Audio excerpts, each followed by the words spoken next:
panel discussion at the end of the webinar. You're invited to ask questions through the chat. Please indicate your name, organization you're representing, and your question.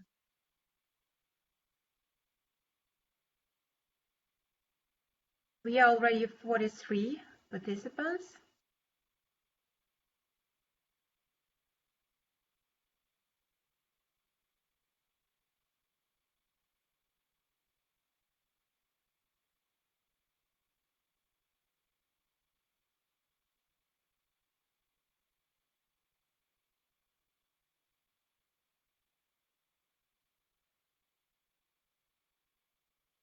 We will start in a couple of minutes.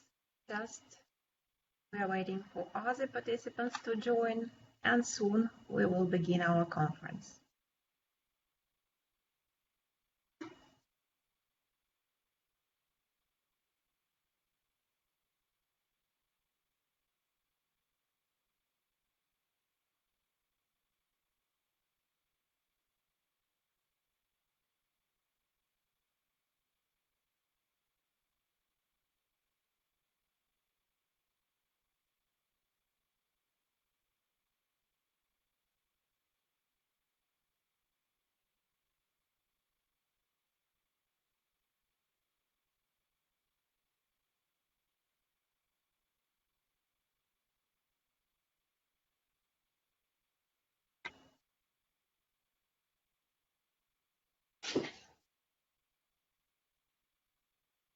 Okay.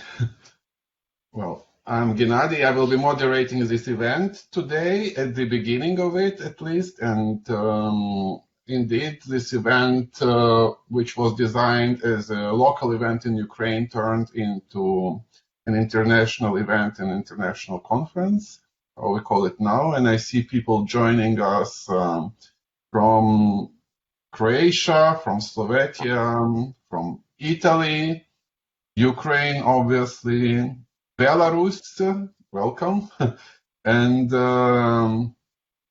thanks everyone, because I see that some people are still at home, so you devote your time and energy and attention to this event. So we are grateful. At the Council of Europe here, at least at the headquarters, we have already taken our jobs in the office, so we are in a hybrid mode, online and live here, and there are obviously restrictions still in place to hold events and in Strasbourg at the headquarters, so there are sanitary measures still in place, but we are back to the offices already.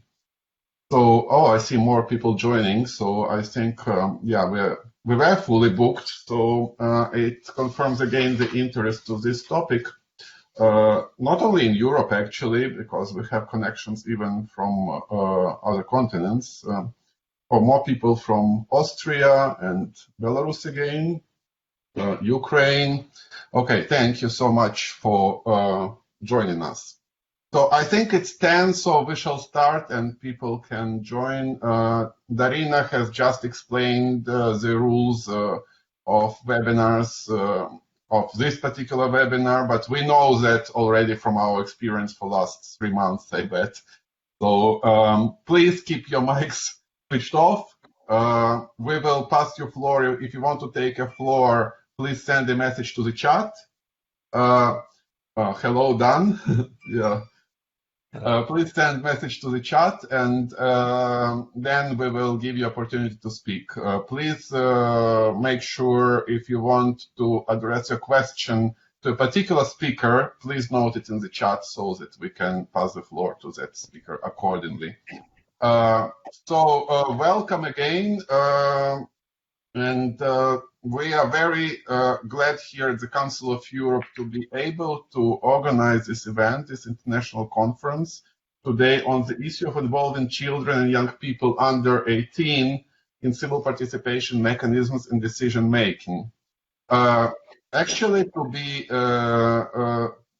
honest, we started this within our project in Ukraine, at the request of Ukrainian government, which were passing on the draft legislation. So they seeked our advice on this. And that's how this part of the project started. And then we decided we need to share our experience because this topic is extremely important. We are trying to attract, at least at the Council of Europe, as much as possible. We're trying to attract youth to be active in political life, to be active citizens and to have an active citizenship position. So we are trying to work different innovative mechanisms. We are not afraid to innovate lately, and we've been doing so, but lately we've been doing it a lot. And it works. So it works at different levels. It works at levels of the Council of Europe in general, at levels of our division of elections and civil society, our directorate, Youth Department of the Council of Europe, and we're trying to combine our effort together so that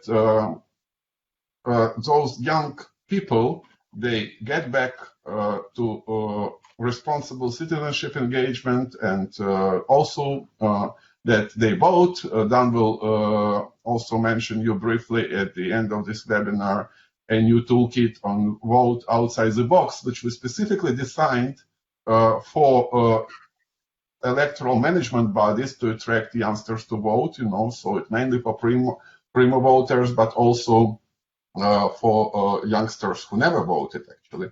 So we are really doing our best here at the Council of Europe, trying to innovate and trying to bring youngsters back to active citizenship engagement, a responsible one. And this participation is very important for us, responsible, and that the youngsters make a choice to participate, choice to be active, that they become at the end proactive.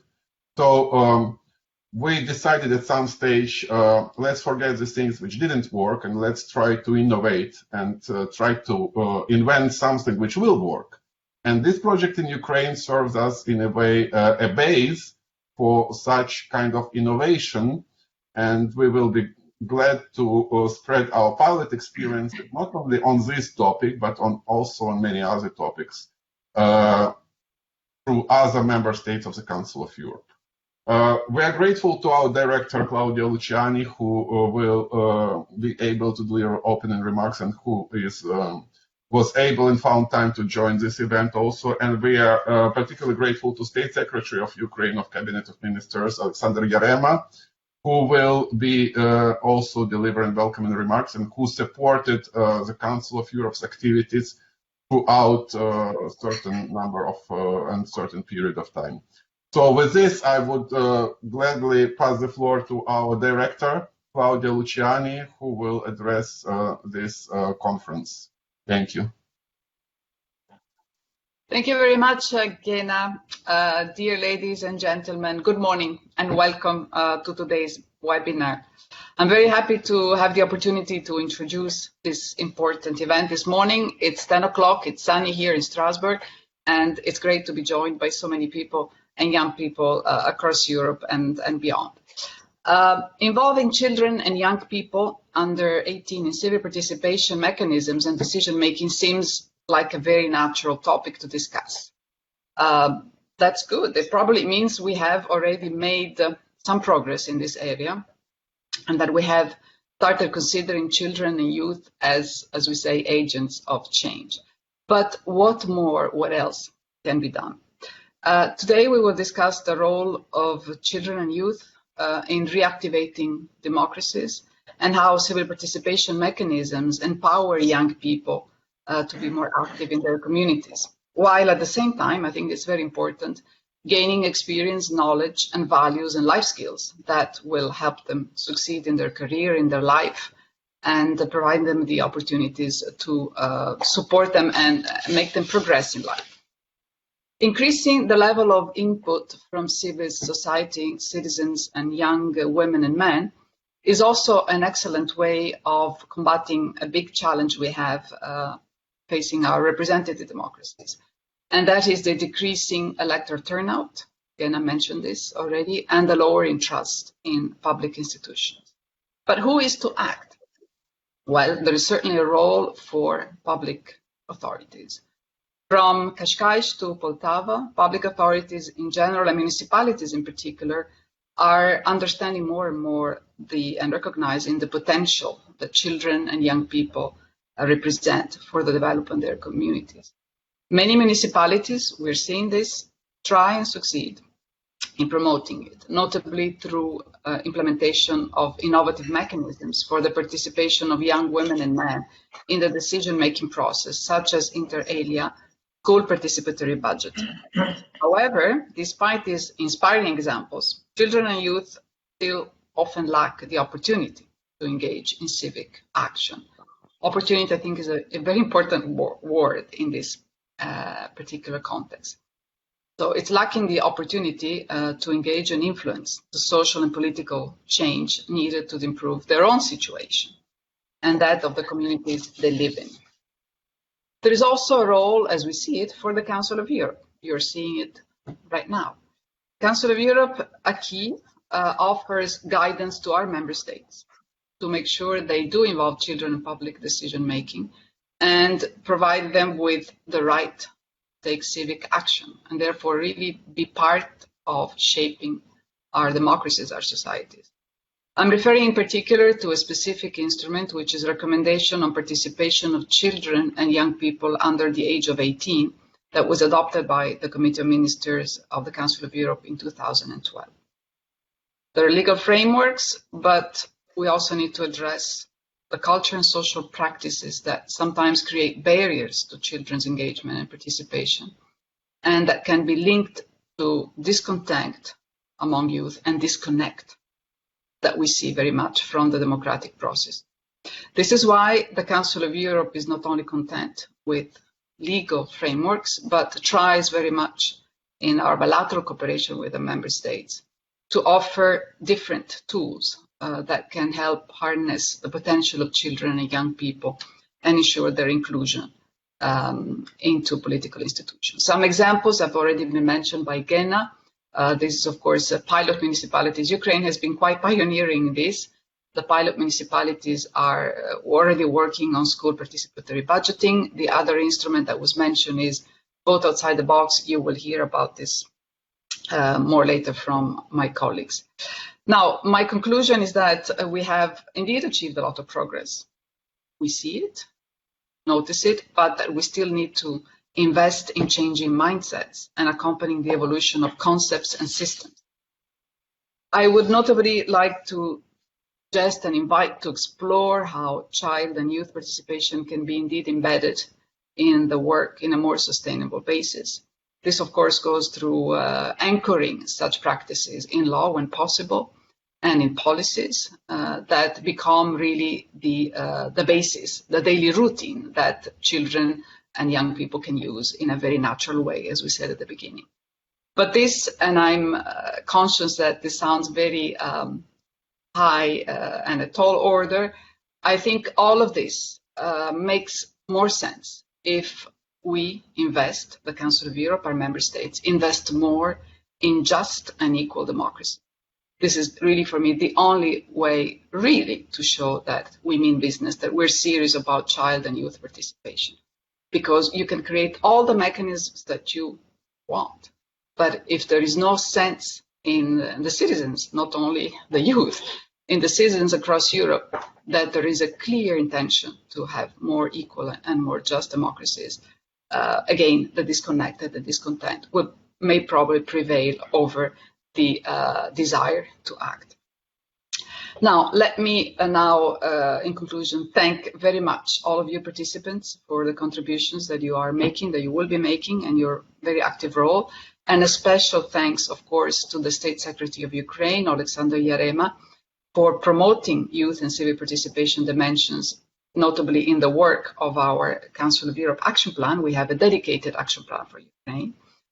Mr. Yarema, also thank you for inspiring the work launched by the Civic Lab within the project promoting civil participation in democratic decision-making process in Ukraine. That resulted actually, as we see, in developing and implementing a toolkit on school participatory budgeting in Ukraine. And we really do hope that this will be spread and implemented successfully also not only Ukraine, but also in other member states.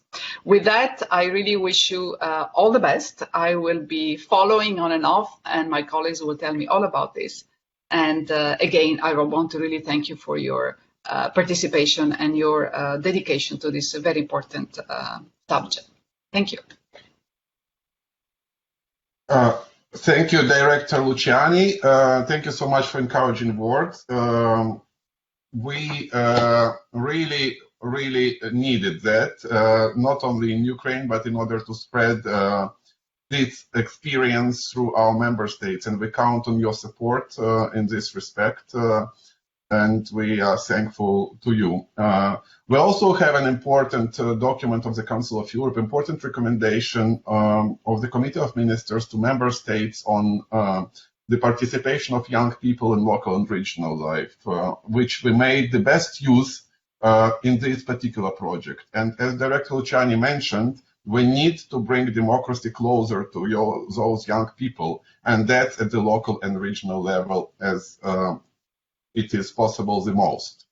So we are trying to make the best use of the acquis of the Council of Europe, which was mentioned by the Director, and of all other instruments available to us in order to spread the news that the Council of Europe is devoted to use and is doing its best to innovate on the basis of the acquis which is available and to continue work to be engaged itself, to engage its own forces, its human capital, its resources, jointly with the authorities of the member states, and most importantly with those young people and young citizens whom we want to engage. All this project in Ukraine is about building dialogue between the authorities and the citizens at different levels. At different categories of citizens. That's why the concept of Civic Lab is working, for those who don't know, in a way that we pick up the topic and we try to work out the mechanisms between local authorities, regional authorities, and the citizens concerned. It worked successfully in Drogobych, where basically half of the city was involved in the project. It worked in Poltava, in other cities, as the Director Luciani mentioned. Normally, next speaker should have been Alexander Yerema, State Secretary, but he is at the Cabinet of Ministers now and will be joining us later after the intervention of Dan Moxon. We just received, he is in contact with us, but he can't deliver his speech because he's in the sitting of the government right at the moment, but he will do so after the presentation of our keynote speaker, Dan Moxon, with whom we have pleasure to work and who works also closely with Youth Department of the Council of Europe and contributes greatly also within the framework of European Union work on the youth participation. And so we are glad to be able to have him on board for this project and also for some other projects we are running. So Dan is Director of People, Dialogue and Change and Council of Europe expert. And so the floor is yours now, Dan. Thank you. Thank you very much. I'd like to start by thanking you for the opportunity to be here and particularly for such a fantastic keynote speech and an opening speech. It's been a long time since I've been the first expert on at a conference where the conference has started with someone with such a strong understanding of the issues and the things we need to do to address children and young people. So I think that's a really positive sign for Ukraine. And I really do appreciate you giving me the opportunity to speak to you all today. It's interesting to talk a little bit about the background of where this paper came from. And it started as a question of,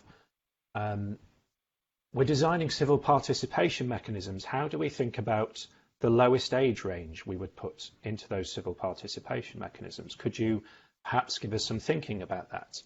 How young can young people be when we want to involve them in participation? And my response is really that, well, actually, there is no need in most cases for a lowest age range, because after youth participation, you can talk about children's participation. And I want to start by just unpicking a little bit about what do we mean by children and what do we mean by young people in this context, because those things are quite important when we start to think about citizenship and rights of those people. I'm going to share my screen with you for this presentation. And as I mentioned, as has already been mentioned, my background is working with children and young people as a practitioner, as an expert for around 20 years, focusing on how they can influence policy making, how they can influence local government, national government, or European structures, really. And I find myself sometimes being described as someone who works in children's participation and sometimes as someone who works in youth participation. And the title for this seminar is very specific. It's very important to have this reference to under 18 in here. Because if I were to ask you what you think of when you think of children's participation, maybe you would think of an image like this, of a very young child. I love this picture. Maybe you've seen it before. I have no idea what this child is protesting about at all, but clearly they are protesting. It's very obvious they've made their own sign here. Is this what we mean by children's participation? Is this very young child capable of saying anything about democracy, about policy, about these things? And when you say the word children, you typically think of people in this kind of age range, in primary school, at 5, 7 years old, these kind of ages. But actually, this is also a picture of children's participation. This picture is from the UK Youth Parliament. The young man that you can see, I think he was around 16 years old at the time, and he is sat in the House of Commons in the UK in the middle of a very passionate speech about the role of youth organisations and the importance of youth services. I would call him a young person to his face, but in international law, in the way we think about participation, he is technically a child because he is under 18. And these things are very important distinctions to make when we start to talk about citizenship and rights. There are a number of different pieces of legislation and international legislation which really tell us about the rights of children. And the important thing to stress is that these are human rights. We're talking about the human rights of people under 18 here. In the context of participation, the most important one is the UN Convention on the Rights of the Child. But it's underpinned by various pieces of legislation from the Council of Europe, various recommendations, and they all contain very similar messages, really. We already mentioned the recommendation to member states on the participation of children and young people under 18. I'm going to refer primarily in this presentation to the UNCRC, because I think that's really the starting point for a lot of children's rights and a lot of children's participation, and a movement to understand that children are citizens. They are not people who become citizens at the age of 18. They are citizens right now. And this is really what child participation is about, and the participation of under 18s. There's a very important article in the UNCRC. It's Article 12. And it says that state parties shall assure to the child who is capable of informing his or her own views the right to express those views freely in all matters affecting the child, and the views of the child be given due weight in accordance with their age and maturity. This is really the principal article that relates to the participation of children and young people under 18. It's one of the most important ones. There are others as well that refer to things like freedom of assembly and freedom of conscience, but typically this is the one that most people talk about in relation to child participation. And what I want to do is talk a little bit about this article and how people who work in the field of civil participation and citizenship participation, which I would argue is mainly focused at people over 18, at adults, might want to think about some of this legislation and what it says about how we listen to children and young people. One of the most important things to stress is that this is both an individual right and a collective right. So on the one hand, child participation is sometimes about the individual child's ability to take a choice about their school or their healthcare, and this is maybe not as relevant to people working in civil participation. Civil participation is about children and young people's involvement in public decision making, in public discourse, in our communities. It's about children as collective groups expressing opinions, influencing the decisions around them. But there are a number of things that are slightly different about children's participation compared to, if you will, adult participation that I think are quite important to focus on and for people who are more used to working across the whole age range to be aware of. And those are some of the things that I'd like to talk to you a little bit about. The first important thing to mention is this statement here: a child who is capable of forming his or her own views. How do we know when a child is capable of forming their own views? In those two pictures I showed you before, what could we use to question which of those two children is able to express their view and is able to inform a view? And that's a very important thing to think about, because this starts to lead you to these questions about what's the minimum age we might do this for. If you were to compare both of these two images, you would certainly come to the conclusion that the young man on the right-hand side is able to form his view, but is the young child on the left-hand side able to form theirs? And what I'd like to put to you today is very much this is about the context and the environment that you conduct your civil participation in and that you place your children and young people in. So there's a couple of key points that I think are also really important to dwell on. We've already mentioned that the idea of child participation being about under 18s being citizens now. It's not training them to participate when they pass the age of 18. And everyone has a human right to express this decision. But participation is in tension with child safety. In child participation, we recognise that there are limits and things that may prevent a child from having their voice heard legitimately. And what's also really important is that there is a difference to be made between expressing a view versus taking a decision. Child participation is very strongly framed around the idea that children express their view to decision makers, and decision makers then take those views into account.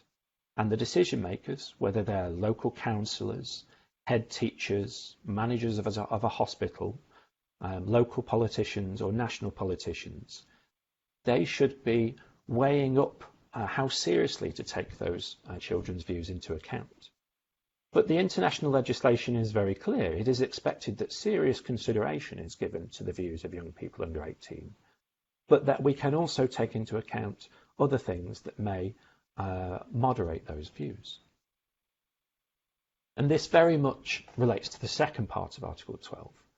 The views of the child should be given due weight in accordance with their age and maturity.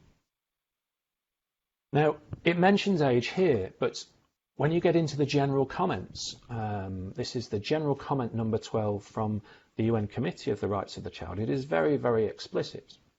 It says that state parties should not begin with the assumption that a child is not capable of expressing his or her views.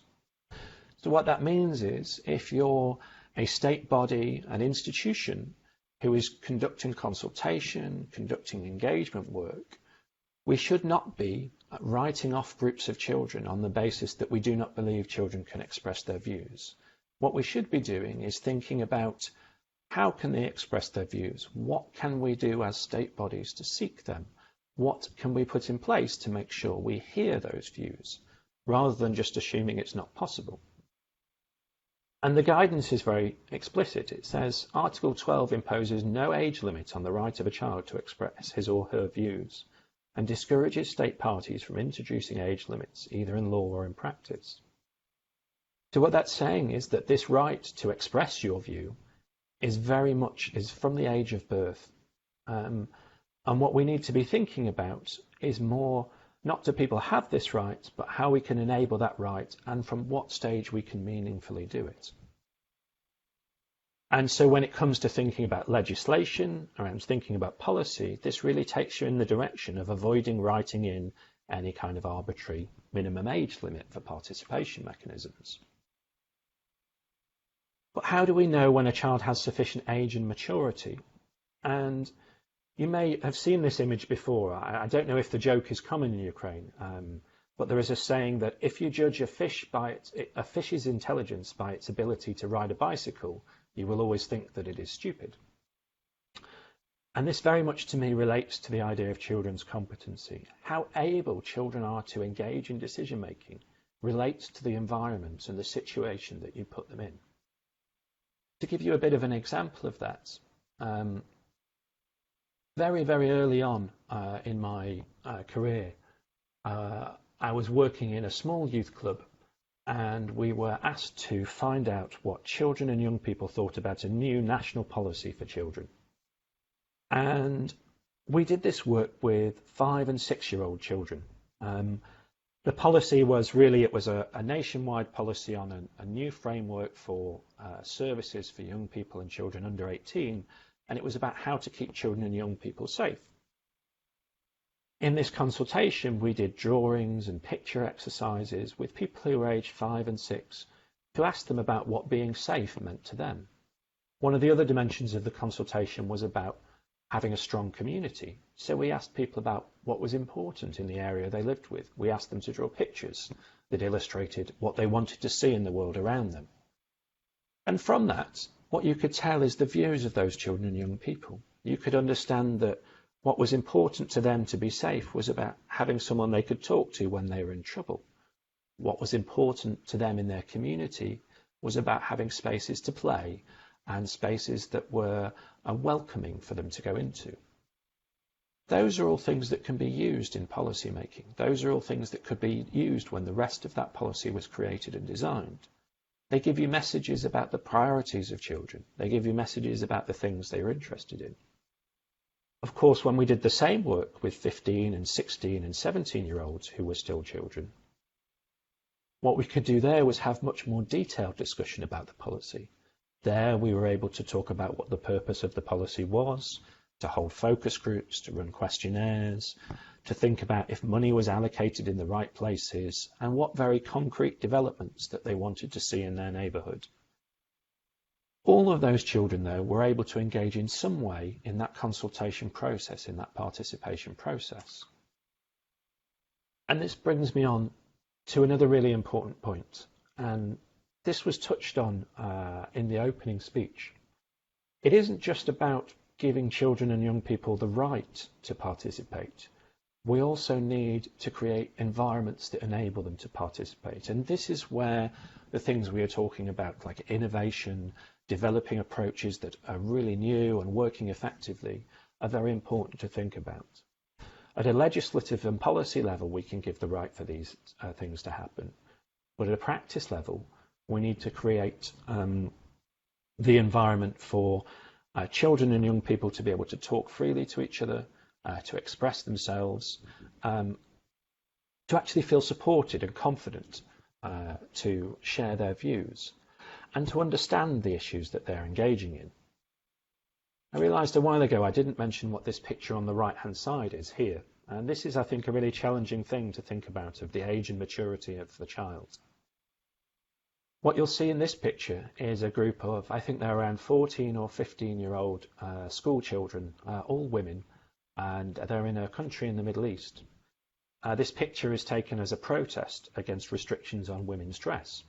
You can see they're all giving a finger, arguably not the most mature way to express their decision-making, but at the same time they're all hiding their faces because they're aware that there could be repercussions if they make this form of protest. So there's quite a lot of thought-out protest in this sort of work. Is this what we mean by a mature expression of views? It's certainly a good thing to discuss.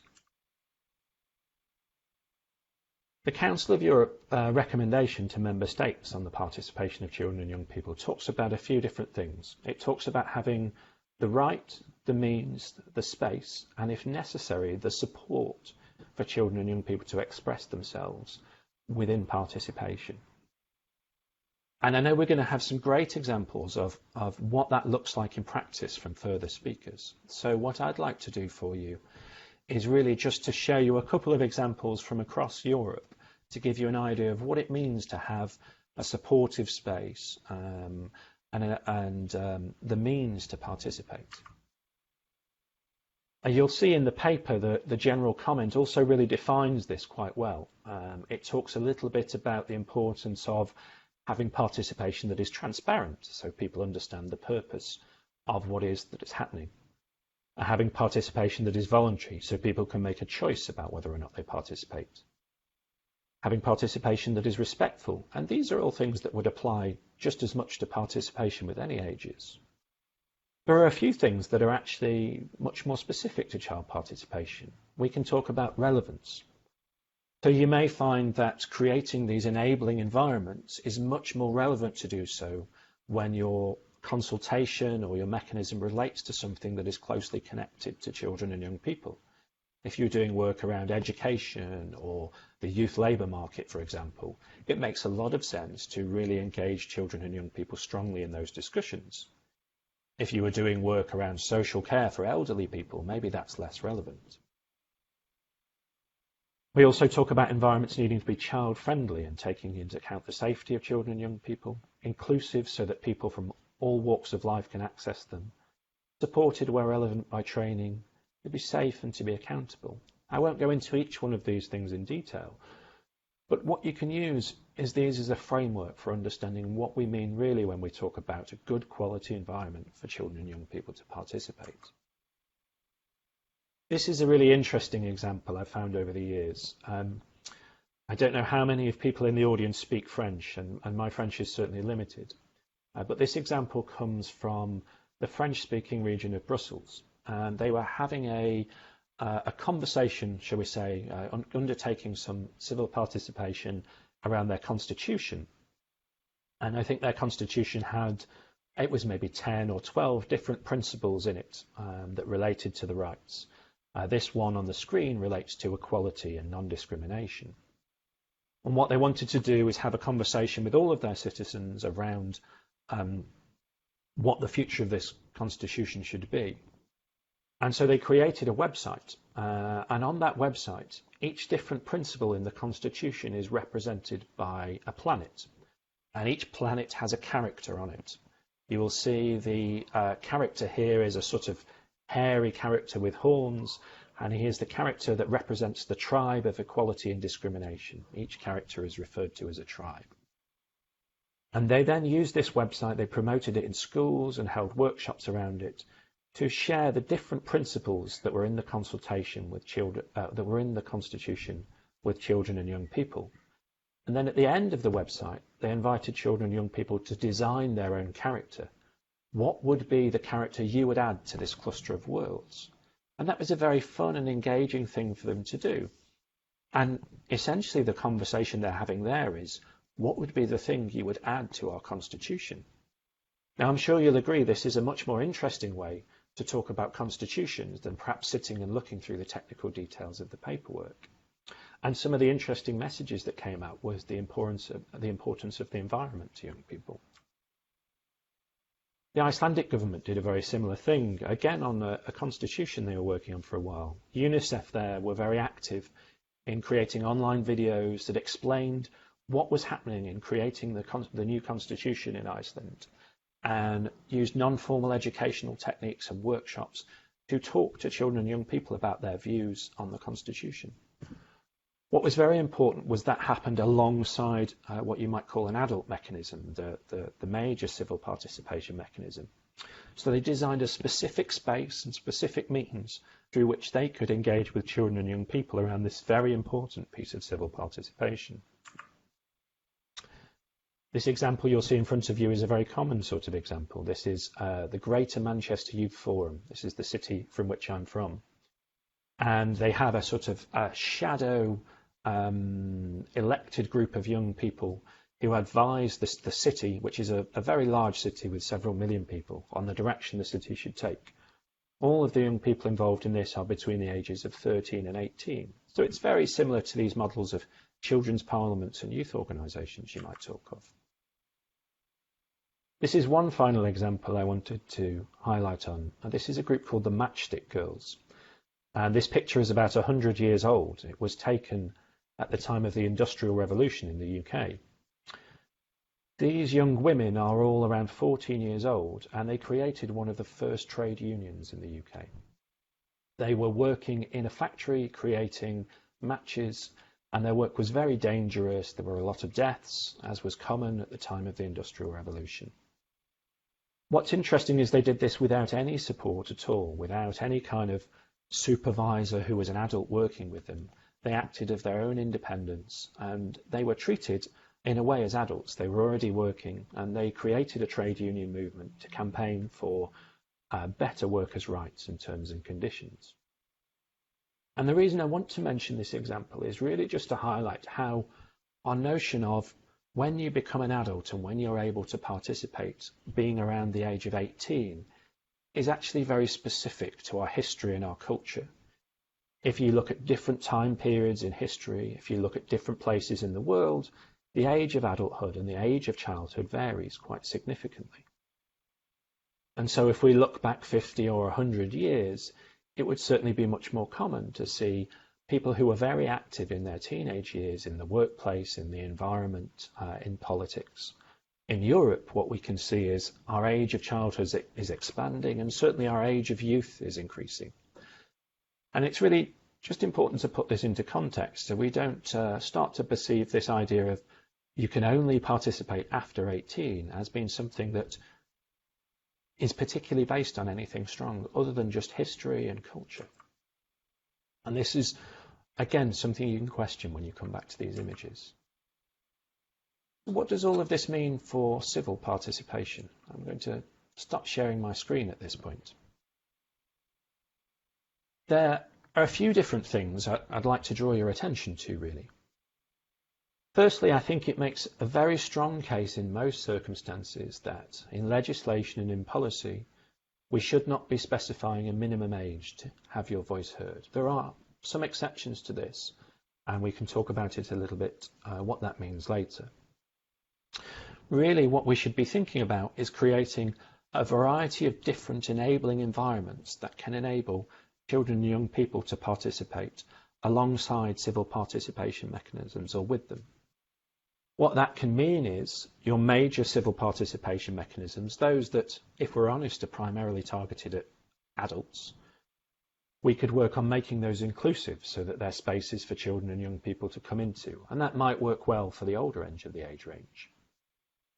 We can also think about having parallel mechanisms. So whenever a citizen participation initiative is launched, we have a dedicated one for children alongside it, and maybe one for different age ranges.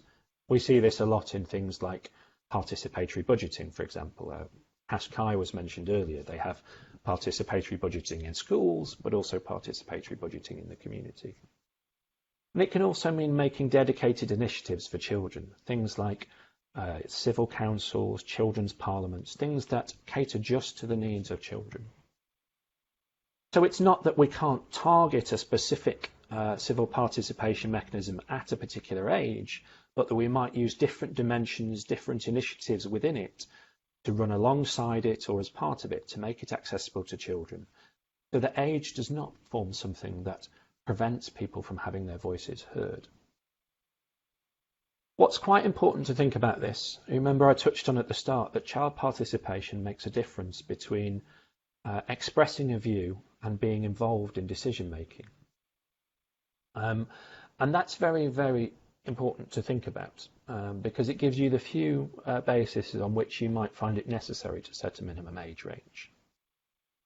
I would put it to you that most civil participation mechanisms are about the citizen expressing a view and then a representative body typically takes the decision. So if you looked at a consultation, a citizen's jury, any kind of deliberative participation mechanisms, they tend to be about engaging a group of citizens to discuss something and to making recommendations to the state. In some cases, what that means is that that's very directly comparable to children's participation. So, for example, if you were to hold a series of events looking at, I don't know, railway infrastructure and transport in your city, you could host those with adults and host those with children and put different weight on the views that were given from the children based on the quality of their responses. There are some civil participation mechanisms where people are directly involved in decision making. Examples of those would be things like steering groups, committees. What's interesting about those is you always have the space. They involve quite small numbers of young people. If you imagine, small numbers of people. If you imagine, say, 10 people who form an advisory board to guide planning in the city, you can make a judgment about whether it's appropriate to invite a child or a young person to join that advisory board based on their individual skills and competencies. I've certainly supported many, many teenagers to join similar sorts of initiatives, and you can tell very quickly whether they have the competency and the skills to engage in that environment, and you can put additional support in because the mechanism itself is quite small. The one exception where I think it is much more challenging to not have a minimum age and one is required is anything relating to referenda or anything relating to electoral politics and voting. In that context, you can't really separate decision-making from expressing a view. The electorate is voting and, to all intents and purposes, making a decision through that vote. You generally can't provide the same sort of supportive environment to people. You can't have a one-to-one coach for any young person who wanted to vote, giving their advice at the ballot box. That would cause a lot of problems. And you can't weigh up individuals' ability as to whether they have the competency to vote, to express their opinion. It's very practical just to use an age-based limit on that sort of thing. But even then, when you get into that sort of discussion, and I'm glad someone's just posted about votes at 16 in the chat, increasingly what we see across Europe is people thinking, does that minimum age for voting need to be 18 or can it be lower? There's a lot of certainly campaign work from children and young people to lower it to 16. And there are various studies around the world that are starting to show that if we think of voting as a behaviour that people learn and carry with them for the rest of their life, there are a lot of advantages to enabling them to vote at 16 while they have the space to learn that behaviour, to pick it up. What we tend to know is that if someone votes in the first election, they tend to vote for the rest of their life. Certainly, I think it's from the 16, 17 and 18-year-olds I've worked with, they're easily competent to express a view through voting an election. So there is definitely a very real case to thinking about lowering the voting age. Of course, some of the moves in this kind of direction also relate a bit to the political dimension, and what we see around Europe is the voting age is sometimes lowered where a particular party believes that it will increase their share of the vote, and it's very important to be open about this.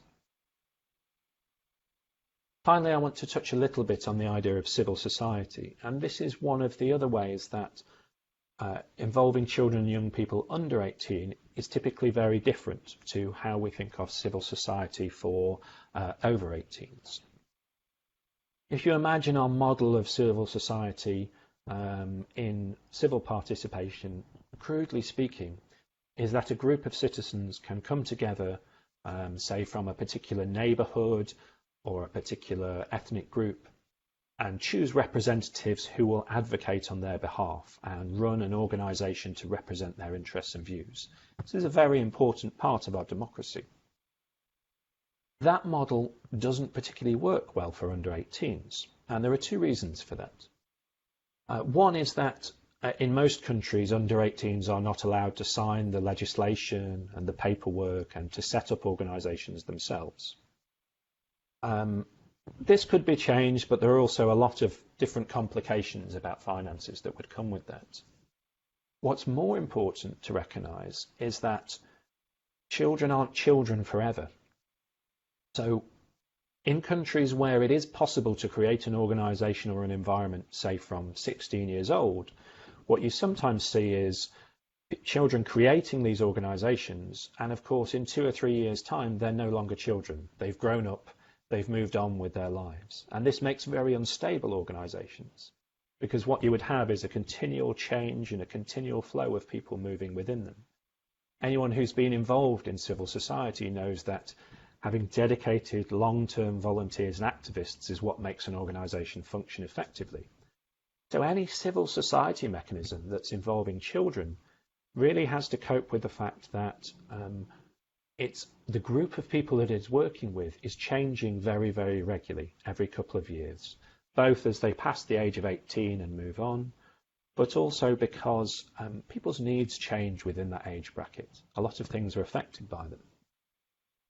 So this notion that a group of under 18s may create an organisation to represent themselves is really, there are evidences of it happening across Europe, and certainly it happens outside of Europe a little bit more, but it doesn't really fit as well in our model of civil participation.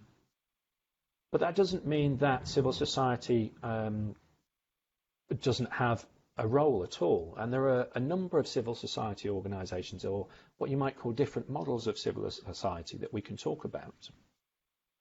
First, we can talk about youth-led organisations, such as youth councils. Now, I mentioned at the very start, and I've been talking about children and adults all the way through this very deliberately. A child is someone under 18, an adult is someone over 18, in this kind of legal framework we're talking about. But of course, when you think about youth organisations, we are much less clear on what the age range of youth is. Typically, you might think it goes from somewhere like 13 to 35. So what that means is youth-led organisations often have a large number of people under 18 in their membership, representing them, and typically people who are over 18 in their early 20s kind of running the organisation. That means it's really important to recognise that these are organisations that can represent under 18's views and do so on occasions.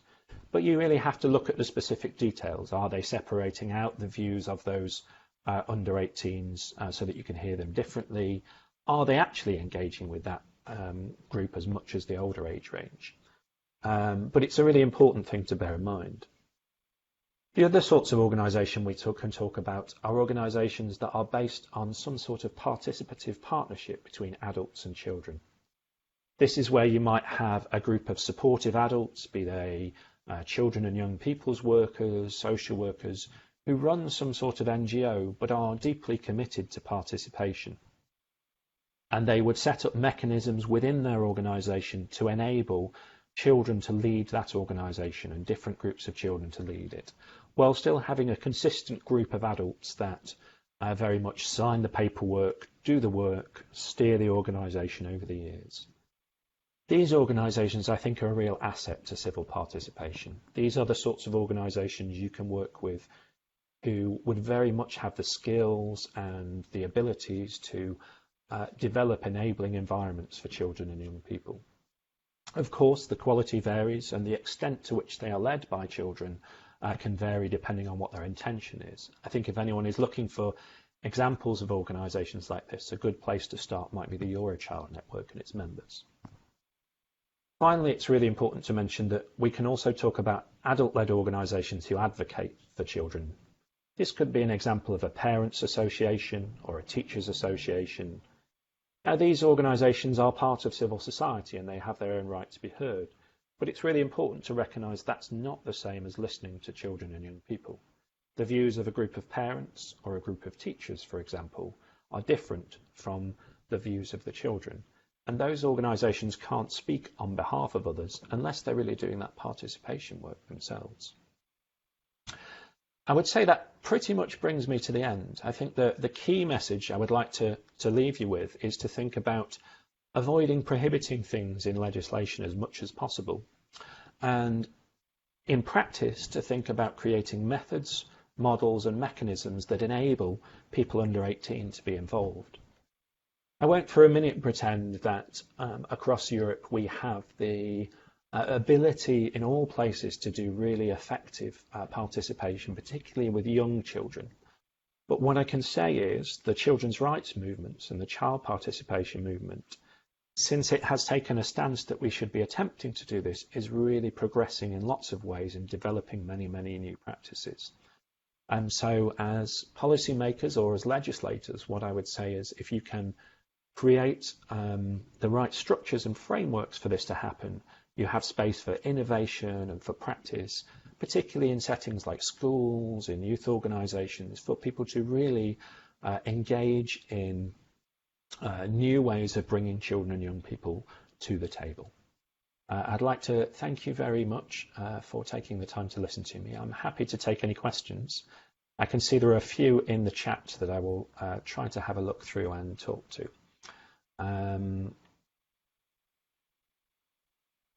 So someone's asked a little bit about, this is Martha Ahev.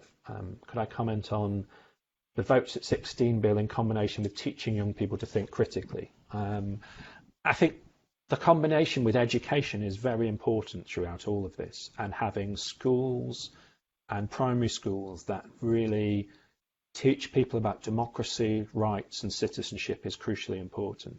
I'm not for a minute pretending that people can engage without this support and without this training, and we need to help people to develop their awareness and their critical awareness. I think what's really important is not to confuse education with participation, and this happens a lot in, I think, citizenship work sometimes. If your intention is to help children and young people learn about democracy, to develop their skills and their competencies, this is education. If your intention is to enable children and young people to influence and to change things, this is participation work. If you don't have the potential for them, at least, to change the way a policy is being created, for example, then it is not participation. Both of those things are valuable for our society, and education supports participation. But what you see in practice a lot sometimes is people do the educational side and forget a little bit about the participation side, because if I'm honest, it's a little bit harder. I can see there's a question from Miranda in Georgia. If I have any experience using voter pre-registration as future voters as a source to increase participation in decision making, and probably to increase young voters who will participate in elections.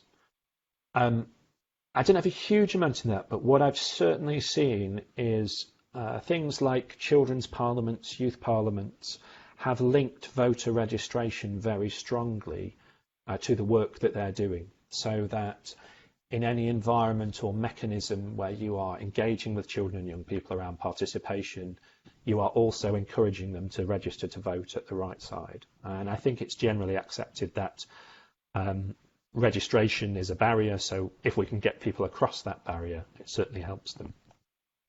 Certainly if you were doing imagine you had a very large scale program running through schools, for example, where you were running children's forums, children's consultation days, it makes a lot of sense to also talk about voting, voter registration. I think we touched on at the very start the importance of having institutions that can be trusted and related. I think it's very important to really recognise we need societies where we are making our democratic institutions, our public institutions, accessible, accountable, transparent and relatable to all citizens. And that's what really drives voting. Let me try another couple of the questions. There's a question about limiting public consultations to those over 18. I would say very strongly in a public consultation, there's very little reason to limit the age range of that. I would say what you should be doing is putting in supportive steps that enable people under 18 to comment. It's kind of important to recognise there's also a resource issue with this, that takes additional work in a consultation. So having more space to do that and more investment doing that when you're doing things that are much more closely connected to children and young people is important. What do you think about the responsibility of children and young people under 18s for voting? How do you think this should be stated in law? It depends on what you mean by responsibility there. I think there are countries where, I think Australia, where you are compelled to vote. I would certainly say I would support votes at 16. I have to be honest, I don't think it's the highest priority issue politically. I think good quality civil participation mechanisms combined with good quality citizenship education is really necessary as part of a whole package. I don't think allowing votes at 16 will suddenly unlock everything dramatically, but it is also a rights-based issue, so there's no real argument, I think, for denying votes at 16, I think. And certainly you can look at some very interesting things in Austria, Malta and Finland and see that. In your experience with European best practice, which national body is best suited as a subject matter owner for youth participation? That is a very difficult question, because again, it comes on where this, what you define youth as, whether you're talking under 18s or over 18s or both. And that takes you to a question of how are your national services organised? If you tend to split them for services for under 18s and policies for under 18s, and then policies for over 18s, you possibly want to have youth linked to that. One of the things I think I've realised about youth participation over the years is no one body can really own it. You can have a government department that may try and create national policies and frameworks for participation, but the very nature of citizenship and participation is that we should be expecting our citizens to do something different, to do something new, to do something outside of the framework, because actually the right of participation is about not only being able to participate, but being able to choose how you participate. I would probably say it's very hard to specify one particular body that would be well suited. There are differences between a state-owned body and an independent body, which is quite important to recognise. I'm sure you're all familiar with the arguments for civil space and the importance of civil space, so which would push you towards having an independent body to lead youth participation. But I think strong collaborative work between policymakers and between civil society is important.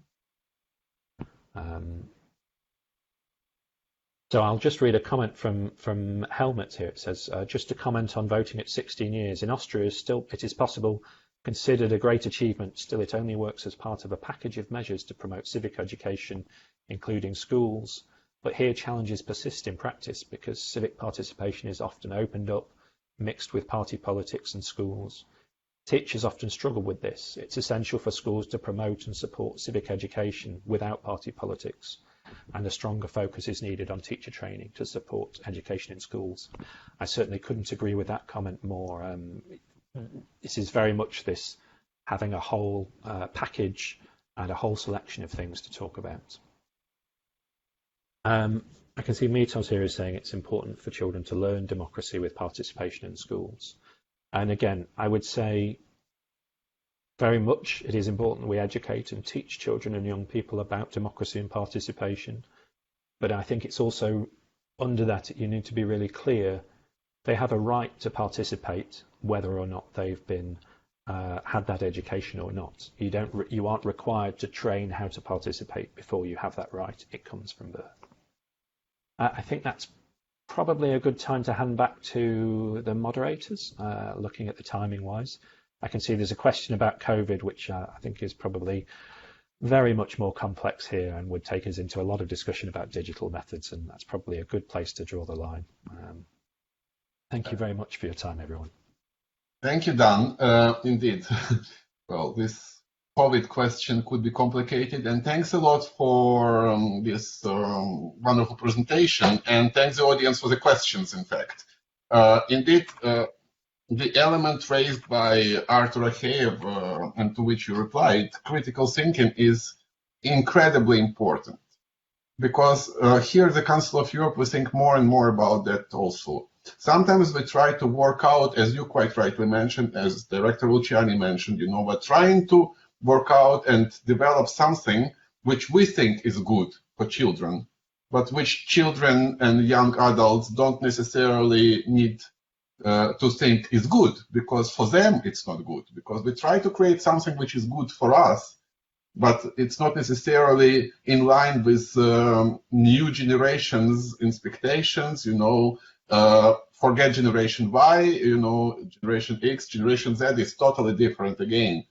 So we have to first and foremost to be efficient and effective and close to those people, and to fulfill on our own mission, we have to think differently. That's why we all have to be particularly outside of that box, if we want to bring young people to close and responsible participation and to become like responsible citizens. If we want to achieve, we need to first of all change our own thinking and assess it from the critical perspective. Are we really delivering what those young people want from us?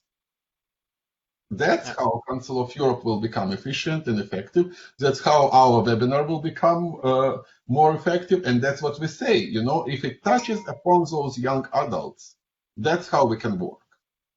So with this, I would pass the floor to a renowned expert on that and our head of youth department, Antje Rotemund, who is extremely devoted to the youth questions and who's heading youth center. And also youth participation has been a backbone for the youth center from its very, very creation. So youth center has been active and has been working with Dan also. Actually, they advised us to work with Dan, for which we are grateful. And with this, I would wish to pass the floor to Antje Rotemund, who is the head of youth center here at the Council of Europe. Thank you, Antje. I hope you are there because. Hello? I am. Good morning. Good morning, Antje. I am. Good morning. And thank you very much for the opportunity to attend this webinar today.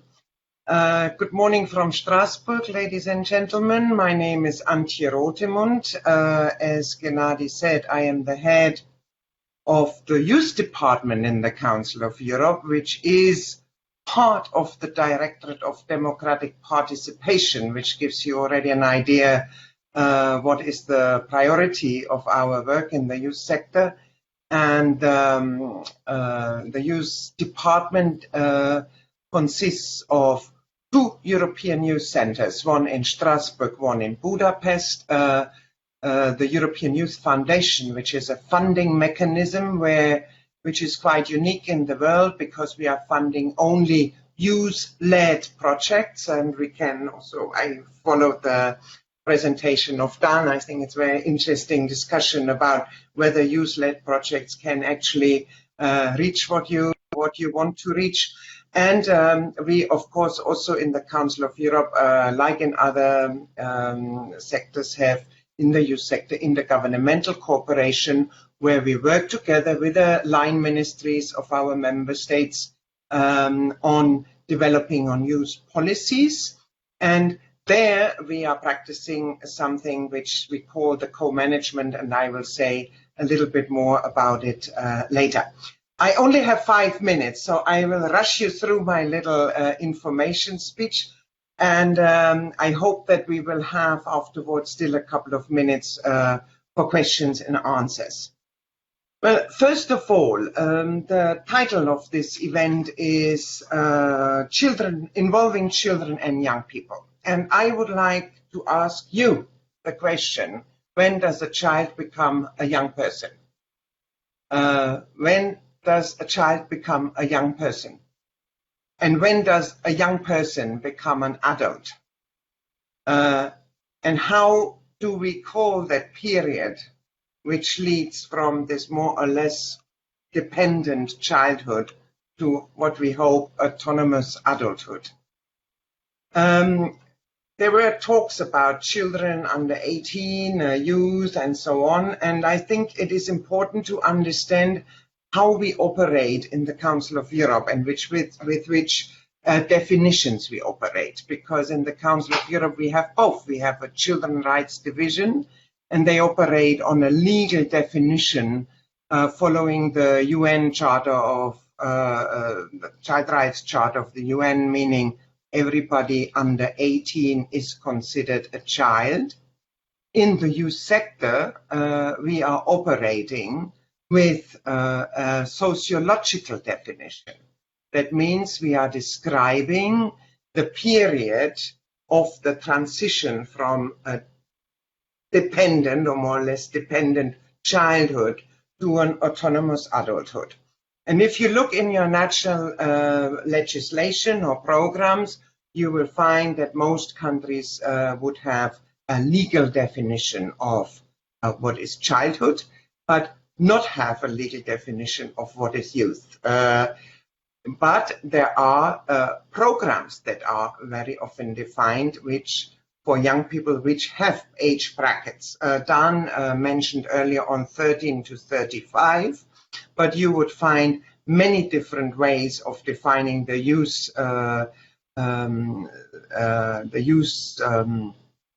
phase in different member states. So it could be 13 to 35, it could be 14 to 24, it could be 16 to 28. So there is no coherent definition in our member states. What we use in the youth department is this question of transition from childhood to autonomy, where we basically define this period where a young person reaches more and more and more autonomy in order to live an independent life, independent of, for example, the parents, can move out of the house, can do their own living, and so on. And there, of course, you will understand that we are in very high level, in very big differences, because you have heard also that a lot of young people nowadays take longer and longer to leave home, because it takes longer to get the first employment. The employment is not paid enough to move out, and so on. So this, I think, it's very important that we believe that the support to young people must start in very early childhood time, in order for them to grow step by step in this, what we call autonomy. So you are not suddenly become a citizen when you are turning 18.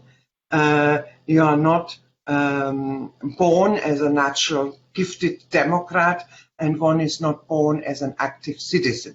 This needs to be learned, it needs to be experienced, it needs to be practiced, and it needs to be lived like we do this with learning an instrument or reading and to write. Youth participation, social inclusion, access to rights, and youth work are the priorities of the Council of Europe youth sector. But we do not only preach participation or young people's involvement in decision making, we actually do it. We do it in our own governing structures, and we promote this, what we call co-decision making, youth participation, as an important quality criteria to our member states in local, regional, and national youth policies. And when I say co-decision making, because there was the discussion before about consultation and having a little say and having a little hearing, and then afterwards people do what they like. This is actually not the case in the Council of Europe youth sector. We have a democratically nominated body of an advisory council on youth, which is changing in its composition every 2 years. And we have our line ministries. Together they decide in a body which we call the Joint Council on Youth on the programs in our European youth centers and funds given by the European Youth Foundation, for example, just to give you an idea. The whole youth sector of the Council of Europe is called Youth for Democracy. So we believe that it's actually young people, not that they have to learn about democracy only. We also have educational programs, but it's actually young people that are motivated and engaged to build the society of today and also for the future. So the big headline of our work is actually empowerment. And the question of empowerment is very important also when it comes on our approach in working with young people. So we do it together. We are not telling them what to do, but we rather do it together, and we are practicing what we call in our activities the human rights approach, meaning we are not making a difference between age or belonging or where people come from or background, and everybody is treated with the same respect and on equal footing. You will find the youth participation standards of the Council of Europe on our youth portal, Council of Europe INT Youth. And there will also be quite a lot of manuals that show practitioners including local authorities and civil society, on how you can promote youth participation in your daily policies. One of the most important reference points in this respect is our Charter on Youth Participation in Local and Regional Life, which is a charter of our Congress for Local and Regional Authorities, which the youth sector is sort of translating also into practical handbooks and exercises and advices on how it can be done on local and regional level. And this manual is called Have Your Say, and it has been translated in some 30 languages, and you will find the links on our website. I have to come to an end, but I would like to announce nevertheless our new program, Youth for Democracy in Ukraine, which will last 18 months, and it's part of the Council of Europe Action Plan for Ukraine. Youth participation, peace building, social cohesion, and promoting access to rights are the priorities of this program.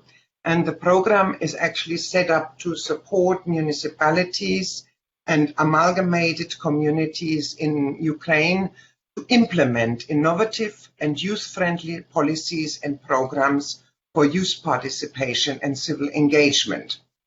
We have just launched a call for partnership with local authorities in Ukraine, and we will be pleased to receive motivated applications of local authorities by the 15th of August.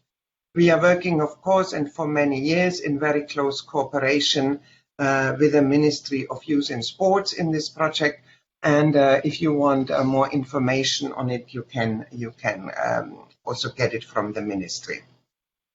Let me conclude by quoting some numbers of the survey of youth of Ukraine study, a study carried out in 2017 by the Ukrainian Sociological Institute of the Academy of Science, which found out that actually more than half of the young people in Ukraine have ideas on how to develop their communities, and the majority responded that they would be willing to participate in shaping of youth policies and other policies in their country.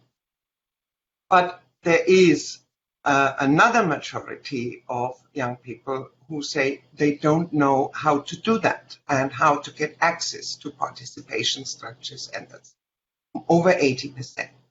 Young people, we can conclude, are very eager to be engaged in public life, but sometimes they do not feel empowered to do so, or they actually lack the information and the access to get involved. So I think the projects that we are discussing here today and the initiatives that you will take in your municipalities or national level are actually exactly what we need, because there is a lot of place to involve young people and children into policy making on different levels. Thank you. Thank you so much, Antje. Perfect as usual, very informative. And just to add, it's very important that our Council of Europe Youth Strategy 2030 is taking into consideration this approach that Antje has outlined. And we are very glad that Youth Department will be running a project in Ukraine, because as I mentioned from the very beginning, this project, we are organizing this event within the framework of which today is not devoted to youth participation per se. This is just one of the directions. As I said, this project in Ukraine is our playground in a way for innovation in the area of civil participation. And indeed, as Antje clearly mentioned, as Dan mentioned, and as Director Luciani mentioned, we are here at the Council of Europe all about how to restore trust in institutions. And that's why youth becomes gradually more and more important. We really have to go and search for them and bring them back and teach them how, and to work with the governments to create this knowledge, to create, not to lose this momentum where young and youth, which was survey which was quoted by Ante, 80% of people want to get engaged. but they don't know how. So it's for us also to show them that there are mechanisms, there is a will, and there is a way, and such a platform for dialogue between youth and local authorities in particular is being created within our project in Ukraine on participation in decision-making processes. And I let the floor to Volodya Kibalo, who is my colleague who is responsible for this project, and with whom we are very pleased to run many civic labs, and in particular also the one on youth participation. So I'll let the floor to Volodya, and here we go. Thank you very much, Gennady. Indeed, our project is devoted to helping Ukraine implementing the Council of Europe standards and guidelines in the area of civil participation in the decision-making process. And of course, youth participation, engagement of young people in the decision-making process through the decision-making mechanisms and tools is a very important and integral element of this project. The project is aimed to help enhance the national legal framework and procedures for civil participation and mechanism, as well as at the local level, help municipalities enhance, adopt, and implement enabling environment and user-friendly procedures which would enable all citizens, NGOs, including young people, to express their views and get engaged into the decision-making process. Currently, we help 9 pilot municipalities in implementing more effective mechanisms for civil participation, mainly through the development and implementation of the statutes of the communities and different procedures, regulations concerning civil participation tools. We also help boost the awareness and strengthen the capacity of public officials, NGOs, and citizens in the participatory decision-making process through various capacity-building initiatives, including Academy of Civil Participation, which is now available online. And of course, we engage young people to participate. For example, last year, a few youngsters participated in our advocacy school in the Carpathian Mountains, and we are pleased to see, to witness their success stories and how actually this helped them be more active and influence the policy-making process in their communities. We also currently advising 13 municipalities on the implementation of one of the most innovative tools of civil participation, which is school participatory budgeting, which is basically about the procedure and about participation of young people in the decision-making process, but it's also about the education component. It's education about the democracy. It's education about how to become an active citizen, and vote and go to the elections, and also get engaged, stay engaged throughout their lives.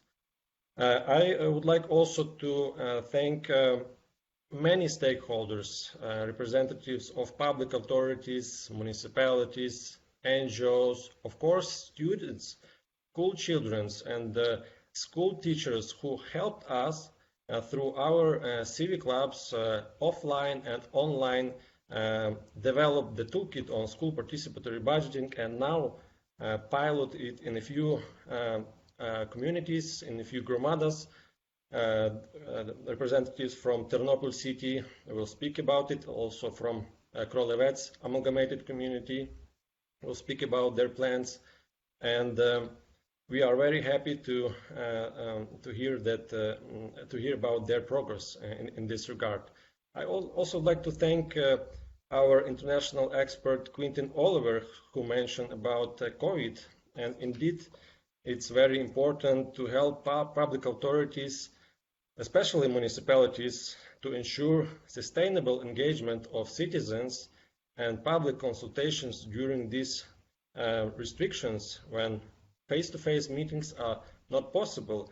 And with Mr. Oliver, we help develop and implement, execute non-touch public consultation plan in Drohobych, around the redesigning of the city center street, which is currently the project is almost completed, and we'll see a very beautiful and comfortable street very soon. And we managed to engage 518 citizens representing NGOs, active citizens, various social groups, including seldom heard, and including 65 youngsters who actively participated and expressed their views around the design of this street, because there will be end users of this street. And I'm very pleased to see that the representatives from Drohobych city, including public authorities and NGOs, youth, joined our webinar today.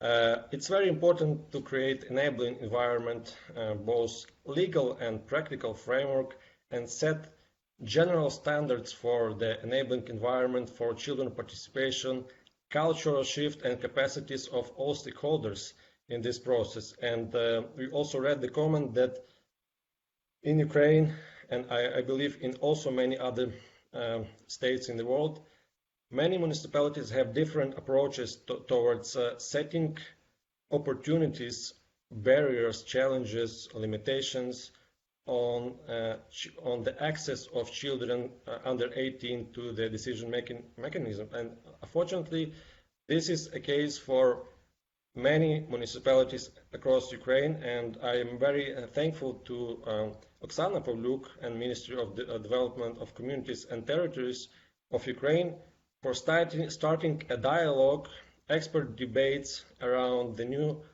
legislation and around the new law on local self-government, which would set standards friendly to child participation and enshrine the right of a child for participation in the decision-making process. And I would like to invite Oksana Pavlyuk,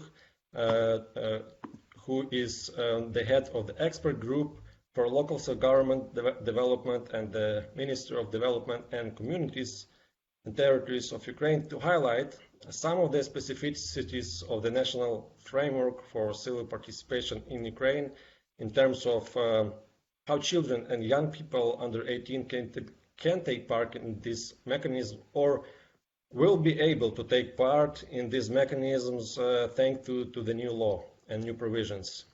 Oksana, the floor is yours.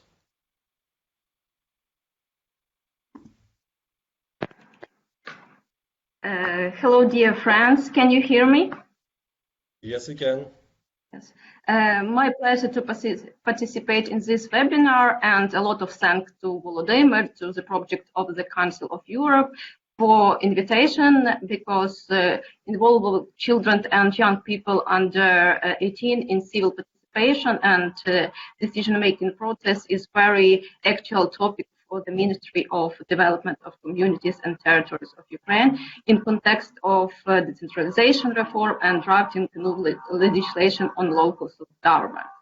In my presentation, I would like to highlight two issues concerning updating current legislation on local self-government and share with you some good practices of involvement children and youth in decision-making process in Ukraine.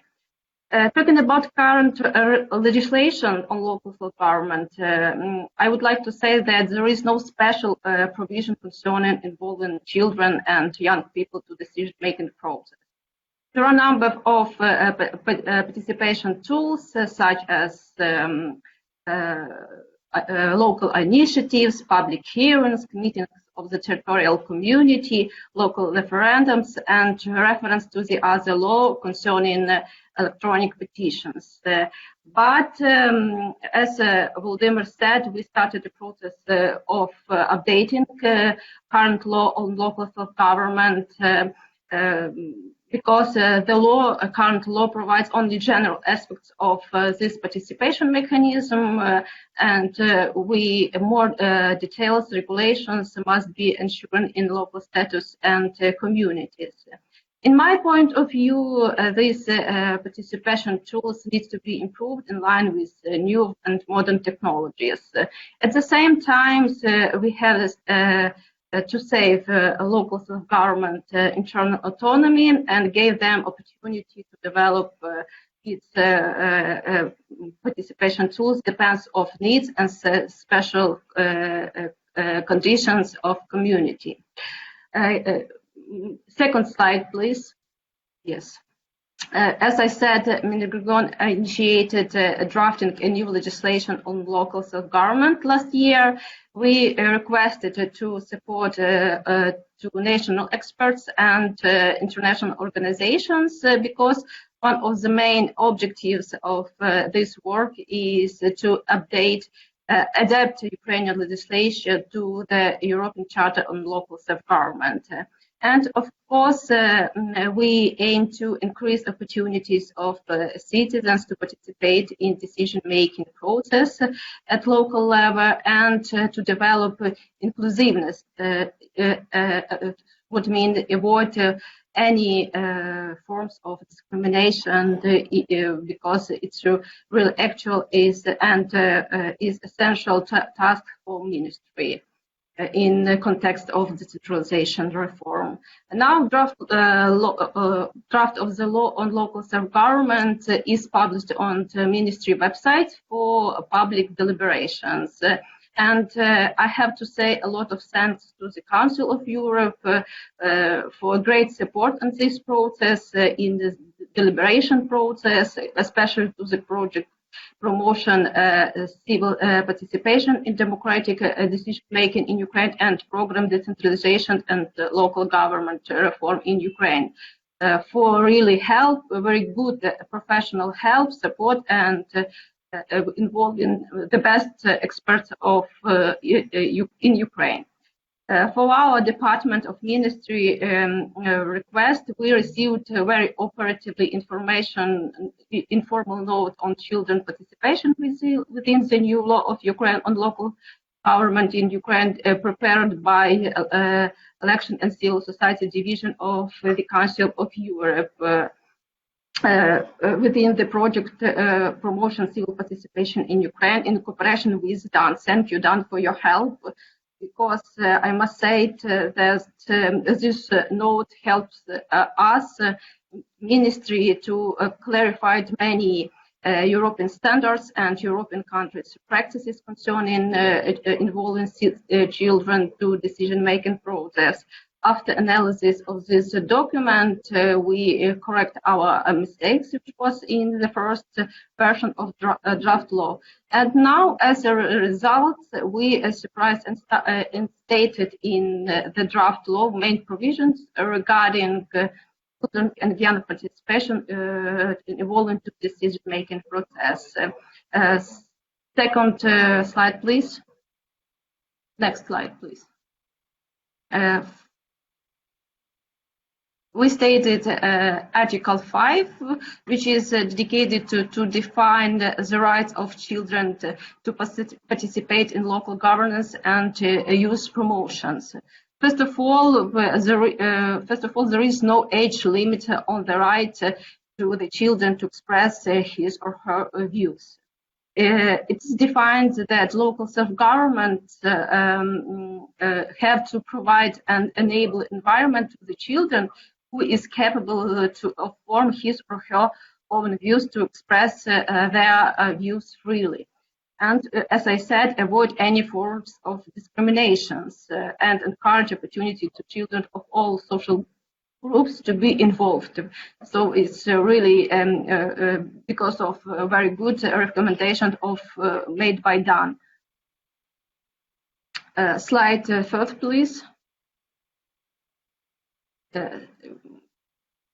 There are provided obligations to self-government authorities to create an able environment for widespread and systematic involvement of children and young people, consider respectfully children's views, inform children about their rights and how their views was implemented and used by local self-governments. Develop dedicated initiatives and to create additional tools for involving youth and to the decision-making process, such as youth councils, youth hubs, spaces, etc., and provide a preferential term to the use of promises at local level. I want to emphasize that these provisions are new for Ukrainian legislation on local self-government, and want to pay attention that Minregion has established very good collaboration with other ministers, for example, for the Ministry of Youth and Sports of Ukraine, which were involved for preparing this draft law in the cases of youth participation. And I hope that this draft law will be supported by the Association of Local Self-Governments and other stakeholders. But now, as I said, it is on the process of public deliberations. Slide 5, please. And second part of my presentation is concerning about best good practices of local self-governments concerning involvement young people to decision-making process.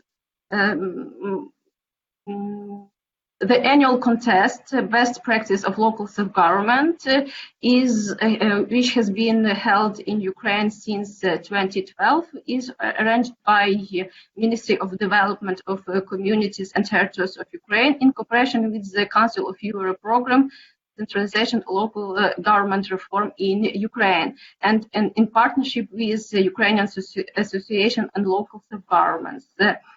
This contest is addressed to local governments at all levels, and this year we invited to participate local self-governments according to the topics local authorities and community information, dialogue and participation. Second one is improvement of the quality of education services, and third one is creating safe, comfortable and attractive habitats. And analysis of last year participants led us to distinguish main practices of local governments concerning involvement young people at the local level. First one is next slide, please. Establishment of young people. Establishment to the youth of the youth councils or parliaments. It's one of the most popular tool for our local self-governments. It is established as advisory body at local self-government bodies. It's very we have very good experience of establishment of youth councils in Merefa, Novopskovsk, Drabivci, Nemishaeva, and the other direction of good practice of involving children and young people is development, use urban cultural sport activities. We have very good practice in Kharkiv. They launched a project platform of street culture, and good practice in Zhytomyr. They create art workshop, art box. And of course, a very popular direction of involving children is promotion the professional development of young people. We have very good practices in Blagodatne youth space. They have in Ivano-Frankivsk City Council set up user journals repost, and in Horishny Plavny project named Start of Your Professional Future.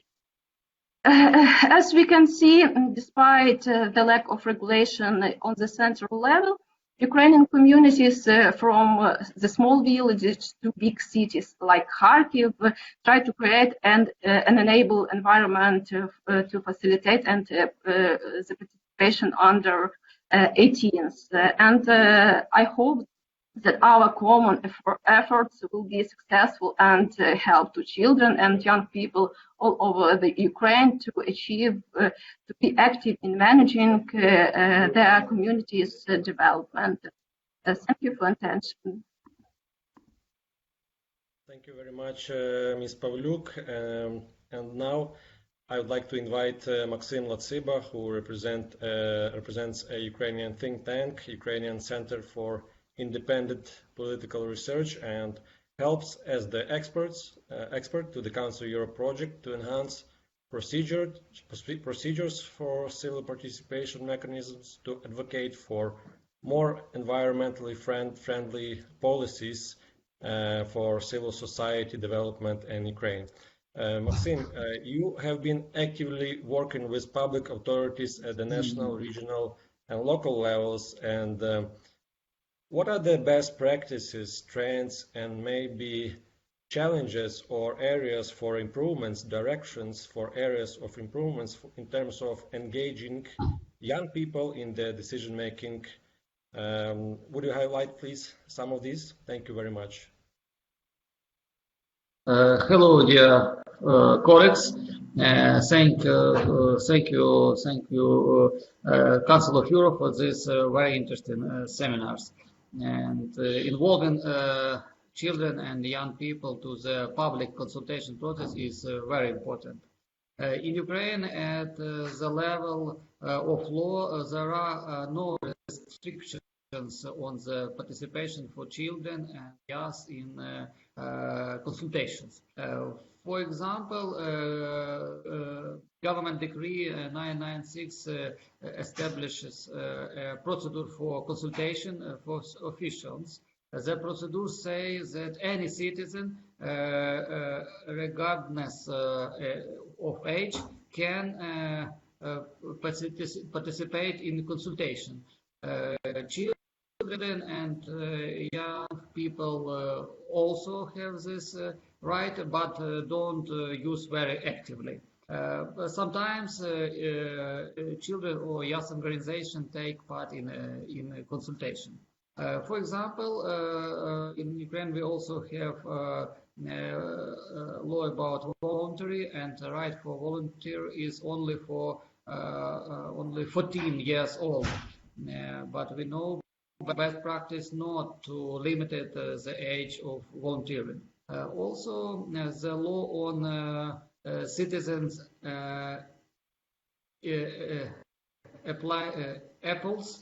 appeals gives the right to any citizen to apply to the officials. Age does not matter, and very well. The law of youth organizations obliges the authorities to involve youth and children's organizations to making decisions on issues of children and youth issues.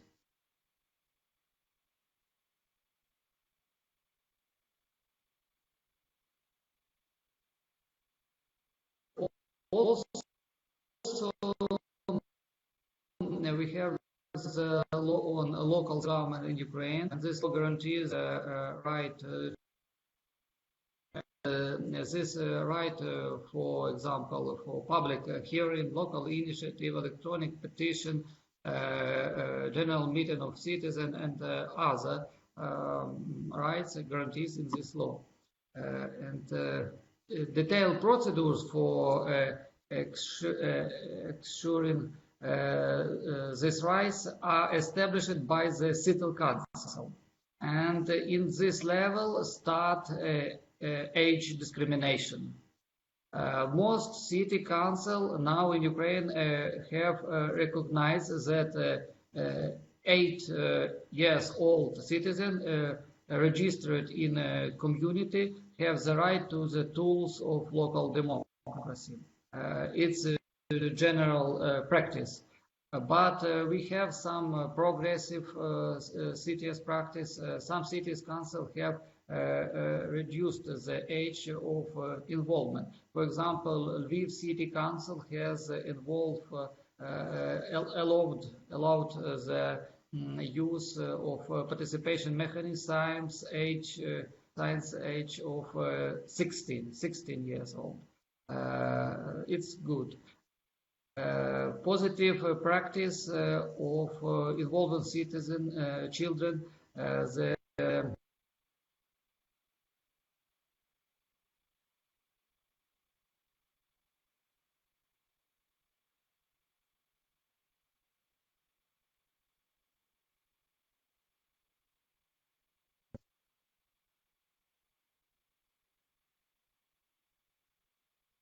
It looks like we losing signal connection with Maxim Latseba. Let's hope that he will be able to reconnect. I would like to thank you for your active participation in our chat and our questions. I hope you'll be able to answer them in the chat and also have the opportunity to speak about them and discuss throughout our webinar. Maxim, are you still with us?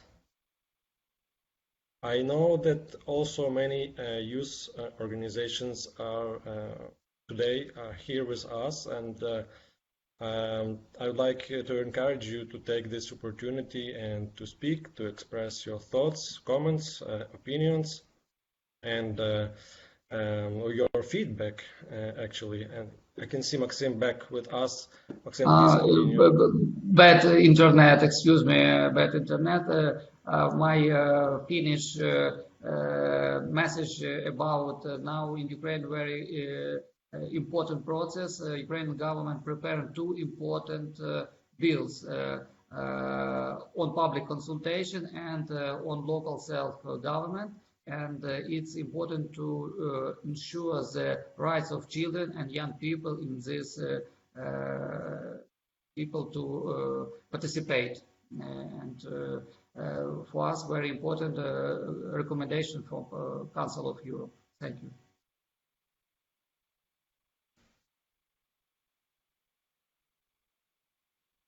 Thank you very much, Maxim. I would like to give the floor back to Gennady. Yeah, thanks, Volodya. So just a very quick reaction to the chat. We are receiving here a number of questions, also particularly from Miltash Sake-Loru. Sorry if I don't pronounce the name correct.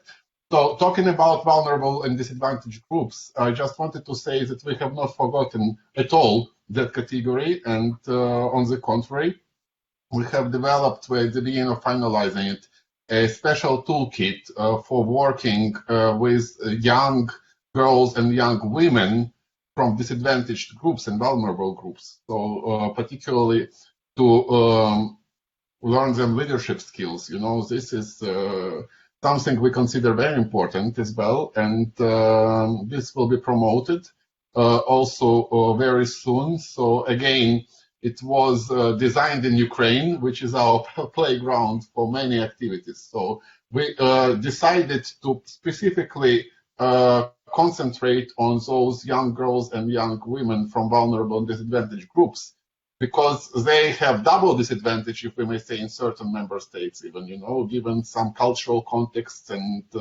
many other things. So if it would work for them, you know, if we can make a useful input into bringing up their participation and leadership skills and willingness to run, also, and to be active and to run for the offices eventually, you know, so I think we can succeed with a general approach to that.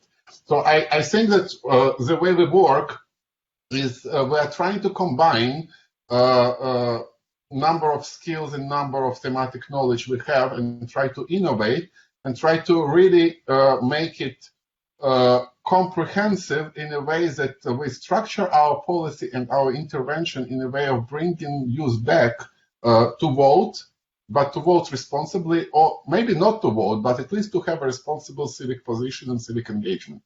If they don't want to vote, we can't force them, but it's in our interest as a part of our all activities to restore trust of public to the institutions.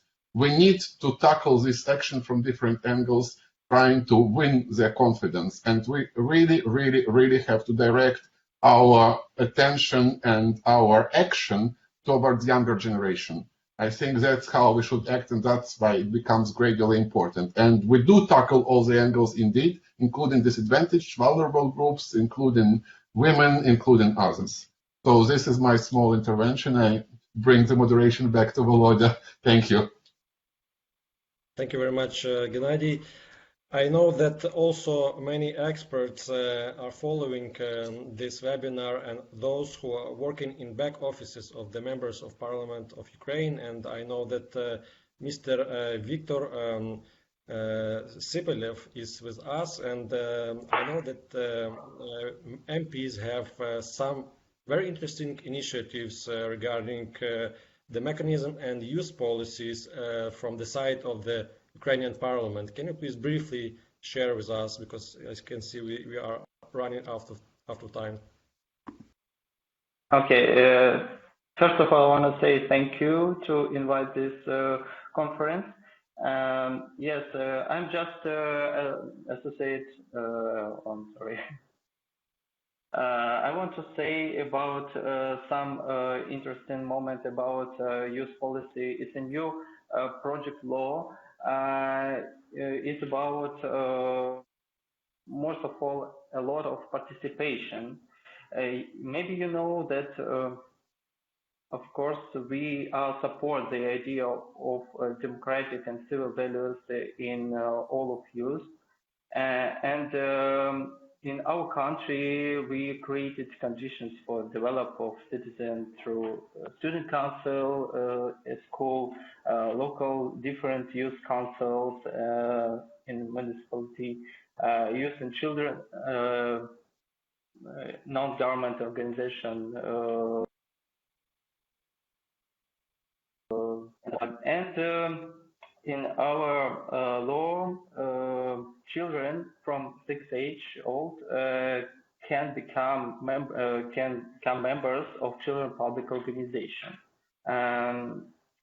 When I working with children from 11 to 15 years old, it shows me that 16 years old children are ready to become part of the process of making government decisions. And teenagers have they want to learn more about the system of governor and municipality. And I understand that the knowledge what they get at school is not enough, and we think that strong youth work structure needs to be developed to represent the views of children. And that's why the new project law on youth policy includes the full participation of youth and sharing youth policy. And for example, I take part in different projects like School for Democracy, and I'm really glad that today Angie, they said about a new project, Youth for Democracy. It's new one. I think it will be really glad and helpful to realize the law at local. So maybe you have some question about the. Thank you very much. Thank you very much. I would like to invite the next group of speakers, and I would like to especially thank them because they were actively involved and contributed to the development of the toolkit, the Council of Europe toolkit on school participatory budgeting that now is being implemented in several municipalities across Ukraine.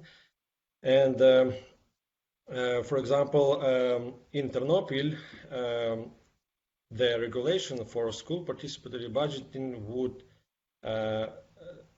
29,000 of school students will benefit of this new mechanism. And I know that almost 1,300 school students will benefit from this new instrument in Krolevets Hromada, and we will be also helping them in guiding, in implementing this new mechanism, build the capacity of all stakeholders, of children, of teachers, of local authorities to become this more and more successful.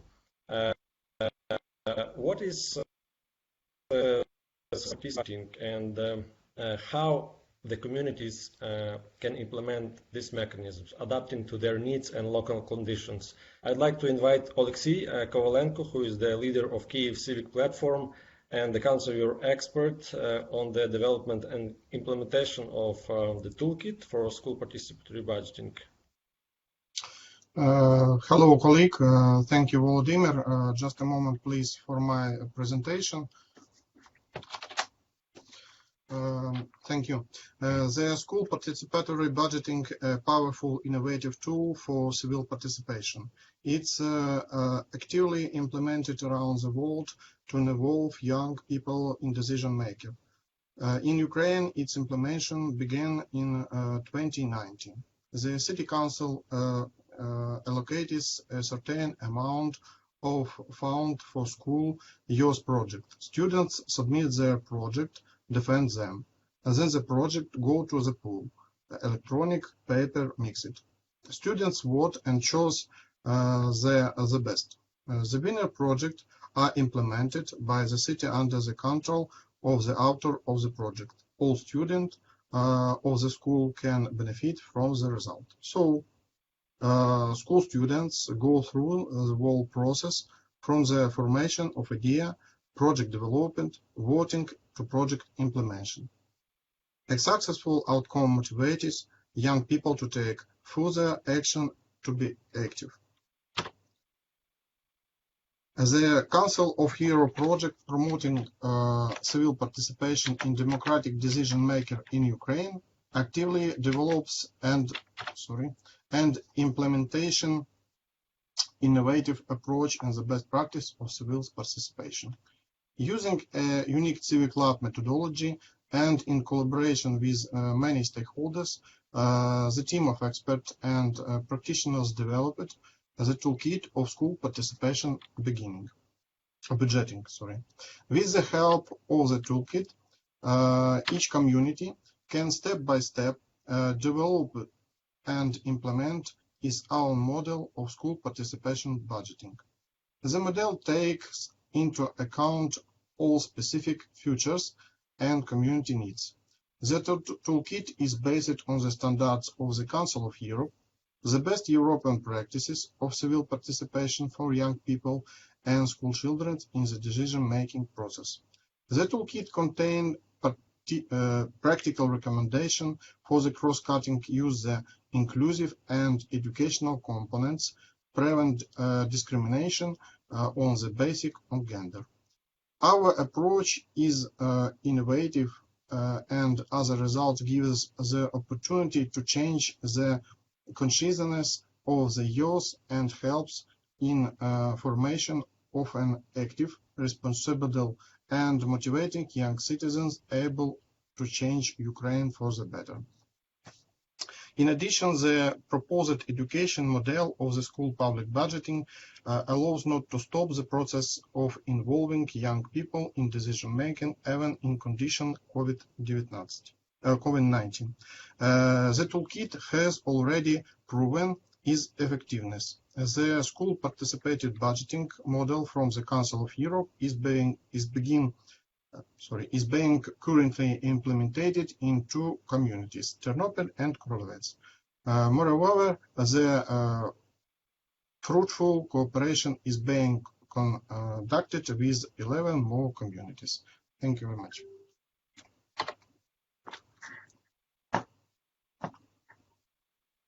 Volodymyr?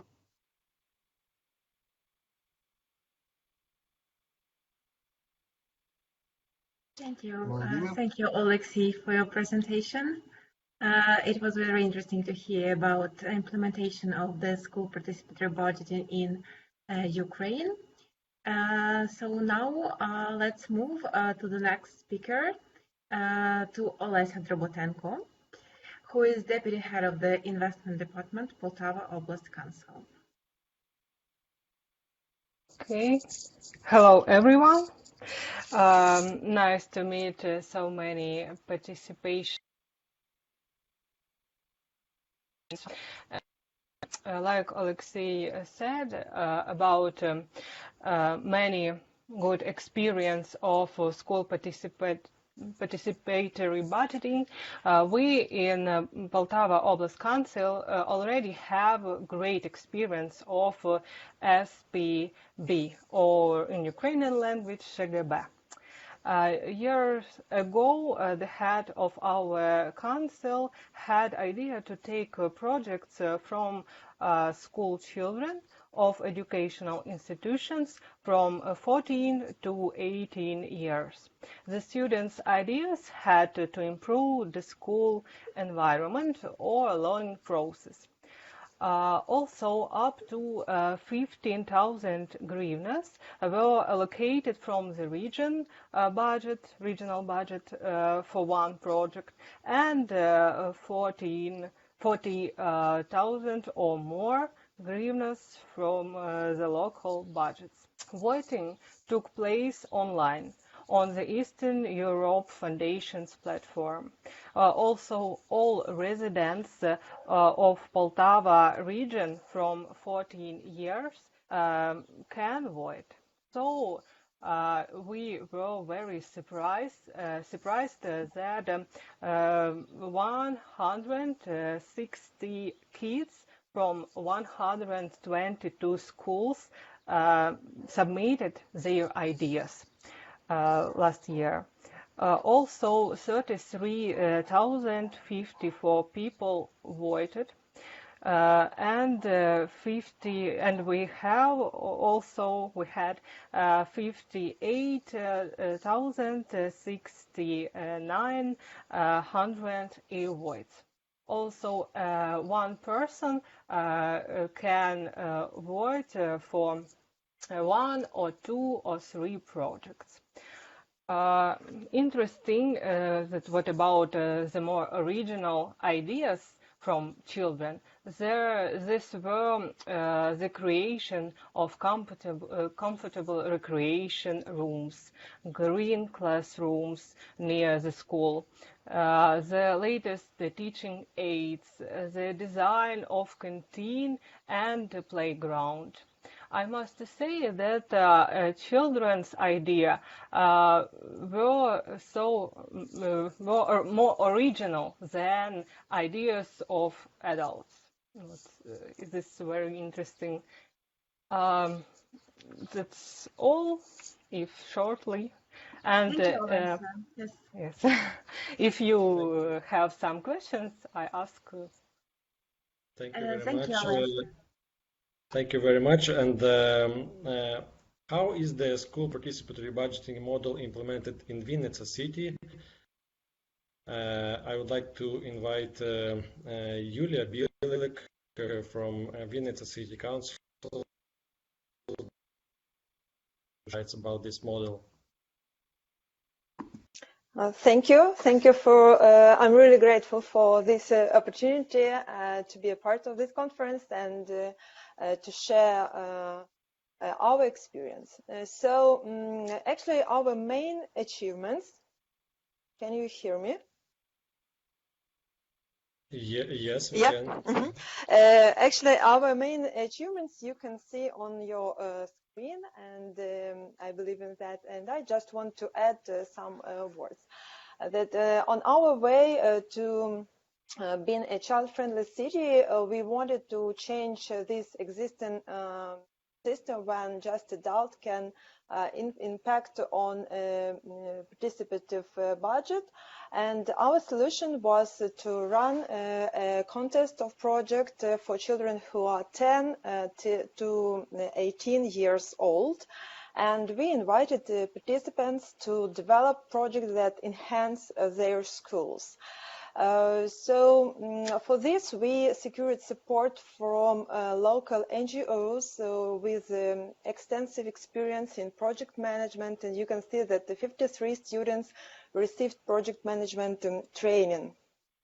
These NGOs helped to develop a contest framework and participated in project evaluations. 1 million hryvnias has been allocated from the budget of Vinnytsia City United Territorial Community for the implementation of 11 winning projects. And 1 million hryvnias, it's nearly 34,000 euros.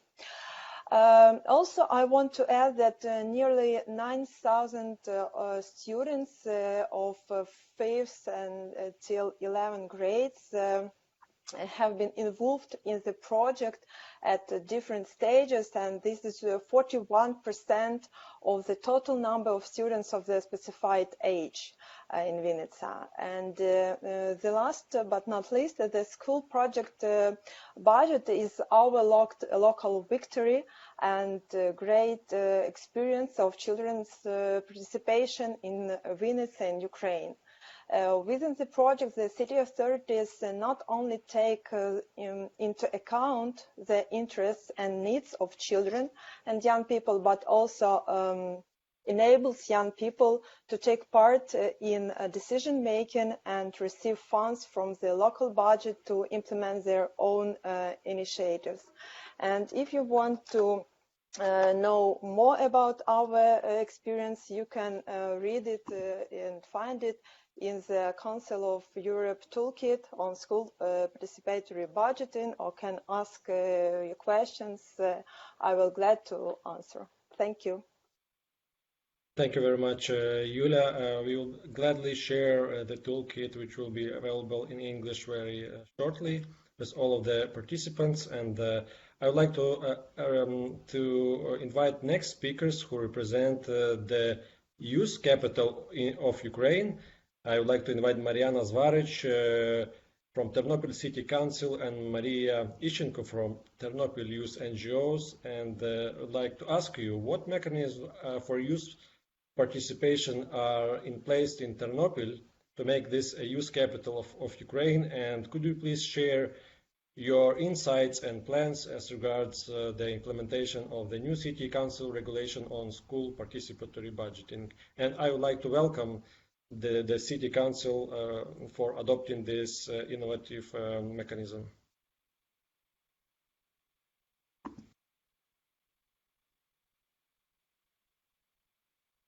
Everyone, I hope you can hear me. Thank you for inviting to this conversation. So I would like to share experience of implementing school participatory budgeting in Ternopil, and also some other tools that youth and children can use to be more active in our city. So there are already some other mechanisms to increase children participation and youth participation. For instance, school students parliament, which gathers representatives from each school to develop some common projects, and also youth city council. It's a separate advisory body at the city council, which is created for lobbying interests of young people, and also the same to develop common projects in Ternopil together with many youth NGOs. And also every year, the most active and successful school students are awarded with 1-year scholarship. So, and the new mechanism and the new tool for Ternopil is school participatory budgeting that was adopted and voted for in June this year by our local deputies, and it was based on the Council of Europe toolkit. And the launch will be on the 1st of September, and also thanks to the Council of Europe assistance and support. 10% of participatory budgeting will be, of general participatory budgeting budget will be spent for school projects, and approximately it's $2,000 or 1,800 euros. So each is the first, it will be a pilot project for us. We didn't have such experience before.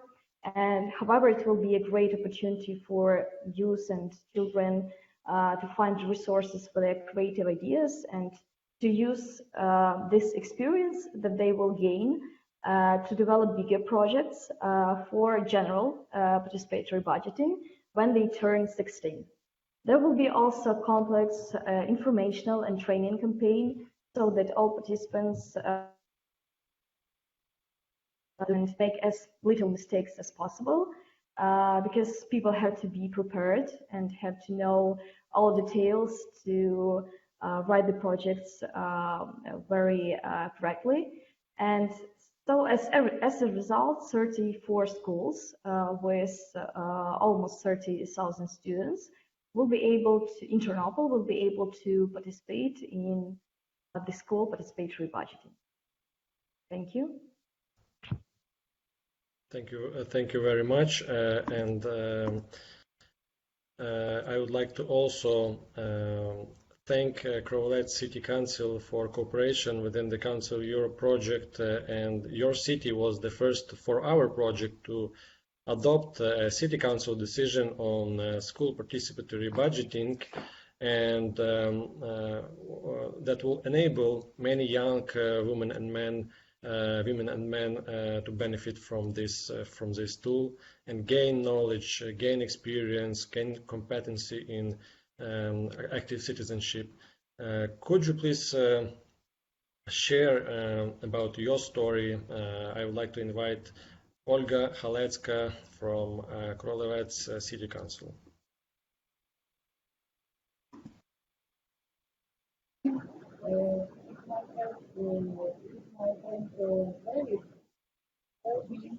Good morning. Thanks for inviting us to this invitation. I hope this year. So, in the framework of the Council of Europe project, promoting civil participation in democratic decision making process in Ukraine, in order to involve children and young formation and implementation of your policy in Krolevets allocation control community. In the media, includes the regulation of school participatory funds. According to the program, Young Krolevets for 2016, funds have been allocated for the implementation of school participatory budgeting in 5 schools per season. In May 2020, the Youth Council has established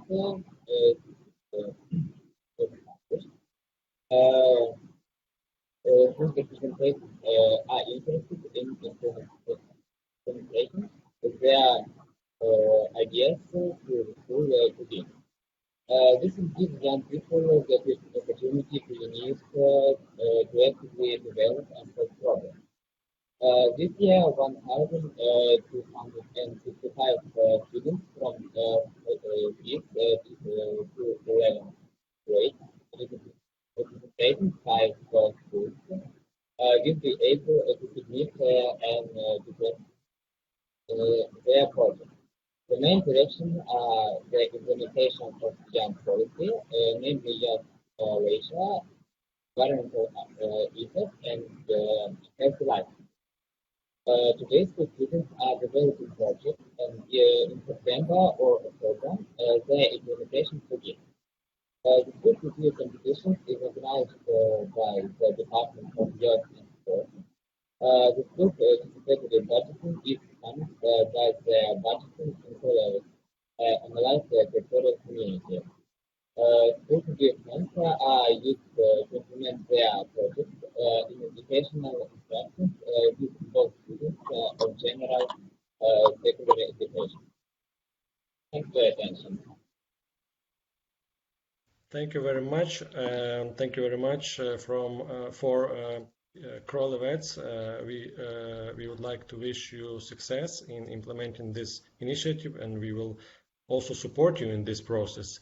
And I would like to invite the next speaker from Lviv, who represents the Lviv Regional Youth Center, and would like to ask you about the regional dimension of the youth policy and what is the role of various youth platforms in shaping and implementation of the regional youth policy, as well as in establishing the engagement and cooperation with public authorities. Vasil Shatruk, please, the floor is yours. Thank you very much. Yeah, it's a great pleasure for me to you and to speak these important issues and hear such interesting insights into the issues that we have discussed. And I'll try to outline shortly the state of affairs as concerning the regional dimension of youth participation, especially children participation, as is the topic of our discussion. And I'll outline our experience and the fields in which we cooperate with different NGOs and youth initiatives in Lviv. And on this basis, I'll try to make some conclusions how this youth participation can be empowered and on the regional level. So first of all, which is important as it was already mentioned, this is creation of youth councils within the amalgamated territorial city councils, and this process in Lviv region we have already 4 districts and 3 cities, 5 territorial communities where these councils function, and we still need much to do to develop this process, because youth councils are rather good for advocating youth initiatives in the communities, and they play a very important role on this level, because authorities in this way can hear of young people on the local level. So the next field is we implement is modeling of regional council.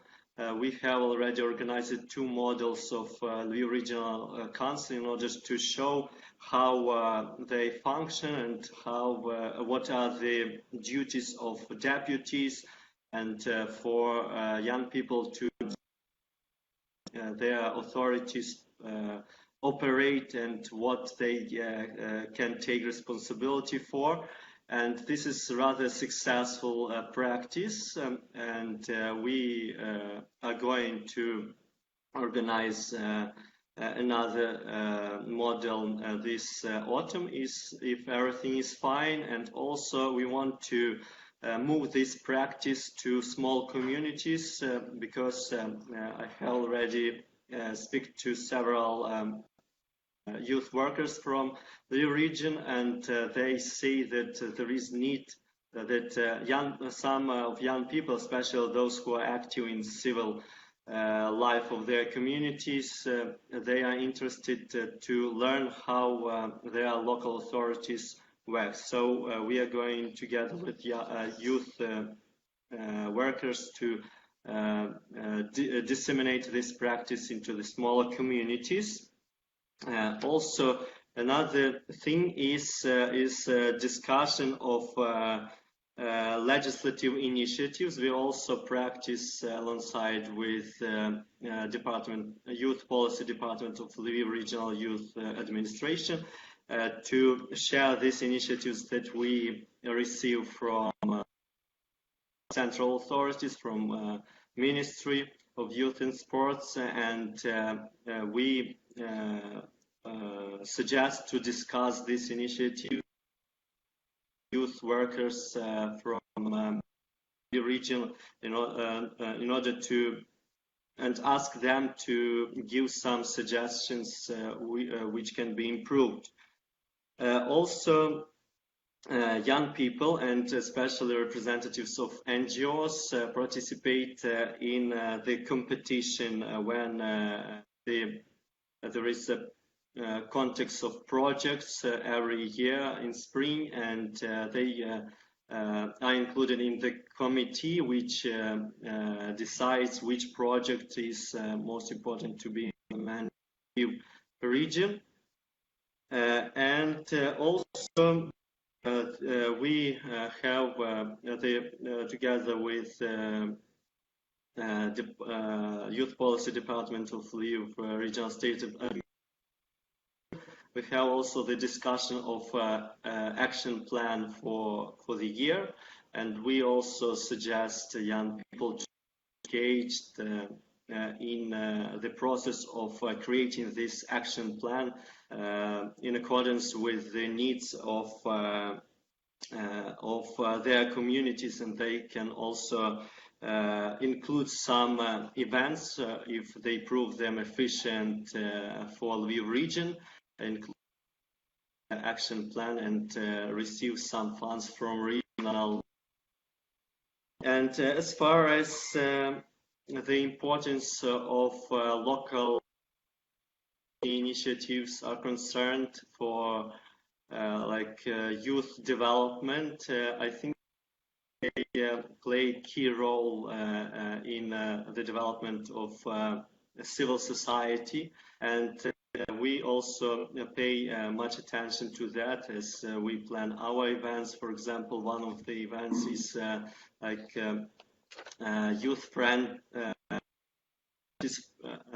youth-friendly communities. It's one of the projects which we are going to implement alongside with Department Youth Policy Department, and the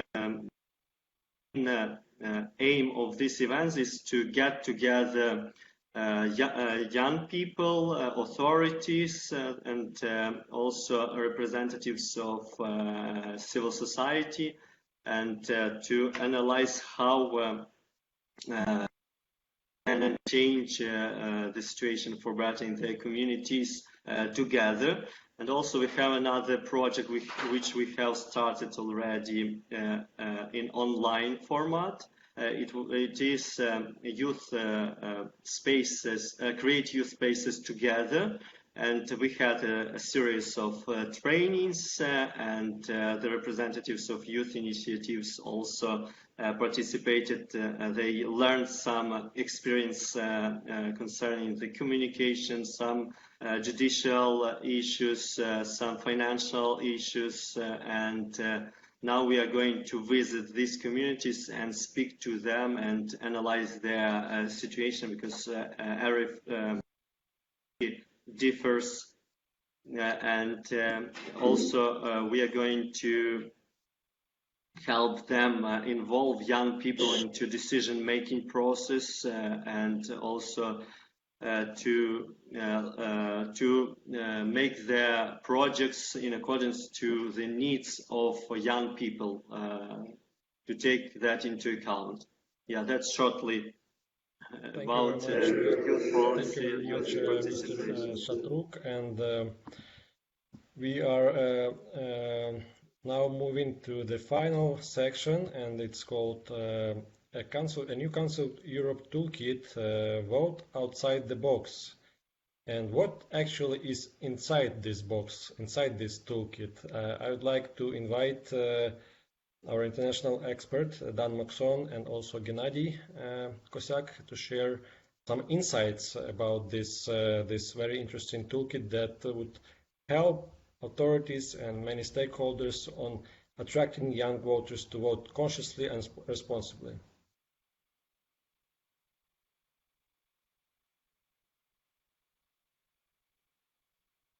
Okay, I suggest Dan goes ahead, and then I will step in after, together with the conclusions. Thank you. Well, I will be very quick because I know we're running over time. We've talked a lot today about the importance of voting and the need for young people to vote. Civil participation mechanisms are fantastic, but of course we still need electoral participation. So the toolkit is really designed to help electoral management bodies and other stakeholders to think about what strategies they might want to use to increase youth voter turnout. So how it's based around the URSO paradigm of the Council of Europe, and it's thinking about when it might be appropriate to use educational tools, when it might be appropriate to use public information campaigns. And also we touched a bit on this idea of different groups within young people today. So there's a lot of thinking about how you identify which groups of young people are the ones not voting and what messages would connect with them, what information would connect with them that would help build a relationship between young citizens and democratic institutions. So there's really a lot in there, and it's very much designed for states to find their own pathways and make their own decisions about what works in their context. And I think that's hopefully a good summary. Thank you, Dan. Thanks a lot. Indeed, we talked a lot today about how to engage youth, and particularly children and young people to be more active, you know, even if they are not the category of people who vote, technically. So even if it is under discussion, and maybe they can influence within the families, within their networks, you know, for responsible voting, responsible participation, you know. Sometimes in the families, you know, when you hear thoughts like, why don't you vote, from your kid, you know, like that can change many things. So we pretty much here given incentives, and that's why we included this little overview of the toolkit into this event, to mention that it is important also to raise awareness among young people under 18, you know, on the active position as a voter, including. And with this, I would like to, because we're running also behind our schedule, and you know, all those different types of communication and conferencing we learned during the COVID times, they're not perfect, and also they oblige us to be very compact in time of our events, which is a good thing. So, which also helps us to express ourselves more clearly, maybe, and really be willing to say what we want to say, you know, rather than in live meetings where time is more liquid and the concept of what you say is different. So we learn things on participation. And once again, I would like to mention that this project in Ukraine we are running on civil participation, it is a real laboratory for us to innovate. We are very pleased to have that open-mindedness of Ukrainian government, of Ukrainian colleagues, of Ukrainian regional governments, local governments. And I was very pleased to see young gentlemen from Krolevets speaking. So we yet have direct proof of engagement of young people. So we really would like to stay in touch and to see all more regions of Ukraine, but also in other member states. That's why we gave this format of international event to what was considered first as more locally designed event and webinar. We want to spread our experience. We have things to spread. We have new tools to spread, and we are ready as a Council of Europe to assist and cooperate with our member states, to share our expertise, to continue to innovate, because there is no reason in writing toolkits, be they fantastic and wonderful, if we can't implement them in our member states. So we invite not only Ukraine, but all other countries who participated in this event to get in touch with the organizers or with myself, and we are there for you, and we are very much request and demand driven. Basically, we are mainly demand driven. So I had questions here about translation of toolkits and about implementation of toolkits, etc., etc. Once again, it depends on you. Get in touch with us. If you have an interest in doing so, we will be glad to help, and we will find means and opportunities, both financially and in terms of human resources. And I saw Georgian permanent representation joining us also here, and IFES. So thank you so much for the Georgian permanent representation. We had a civil participation conference, actually as a concluding event of Georgian chairmanship on the Committee of Ministers of the Council of Europe. We were very pleased with this, and it shows how our member states take this topic seriously and bring it up to the level of chairmanship events. So we hope this interest to civil participation will continue, and particularly civil participation of youth, young adults. And once again, I would like to emphasize, it's for us to change ourselves if we want to attract new generations to be more active. It's not for them to play our rules, it's for us to be able and open and creative to have joint rules of this new game. So with this, I thank everyone for your time. We kept almost all the audience, by the way, so thanks, Volodya, for moderation, and thanks, Dan, thanks, Claudia, thanks, Antje, thanks, everyone, for your input. Thanks, all the speakers in Ukraine. We hope we will be able to spread your experience further on in member states. And thanks, everyone. Please be in touch with us. We are really open, and we count on you. That's why we are here, and that's why we are happy to be working with you. Thank you so much. Bye. Thank you. Bye-bye. Please follow us in Facebook. Also, I provided my email address. Please write to us about your questions, about your ideas. Let's stay in touch. I'll write my email again for you.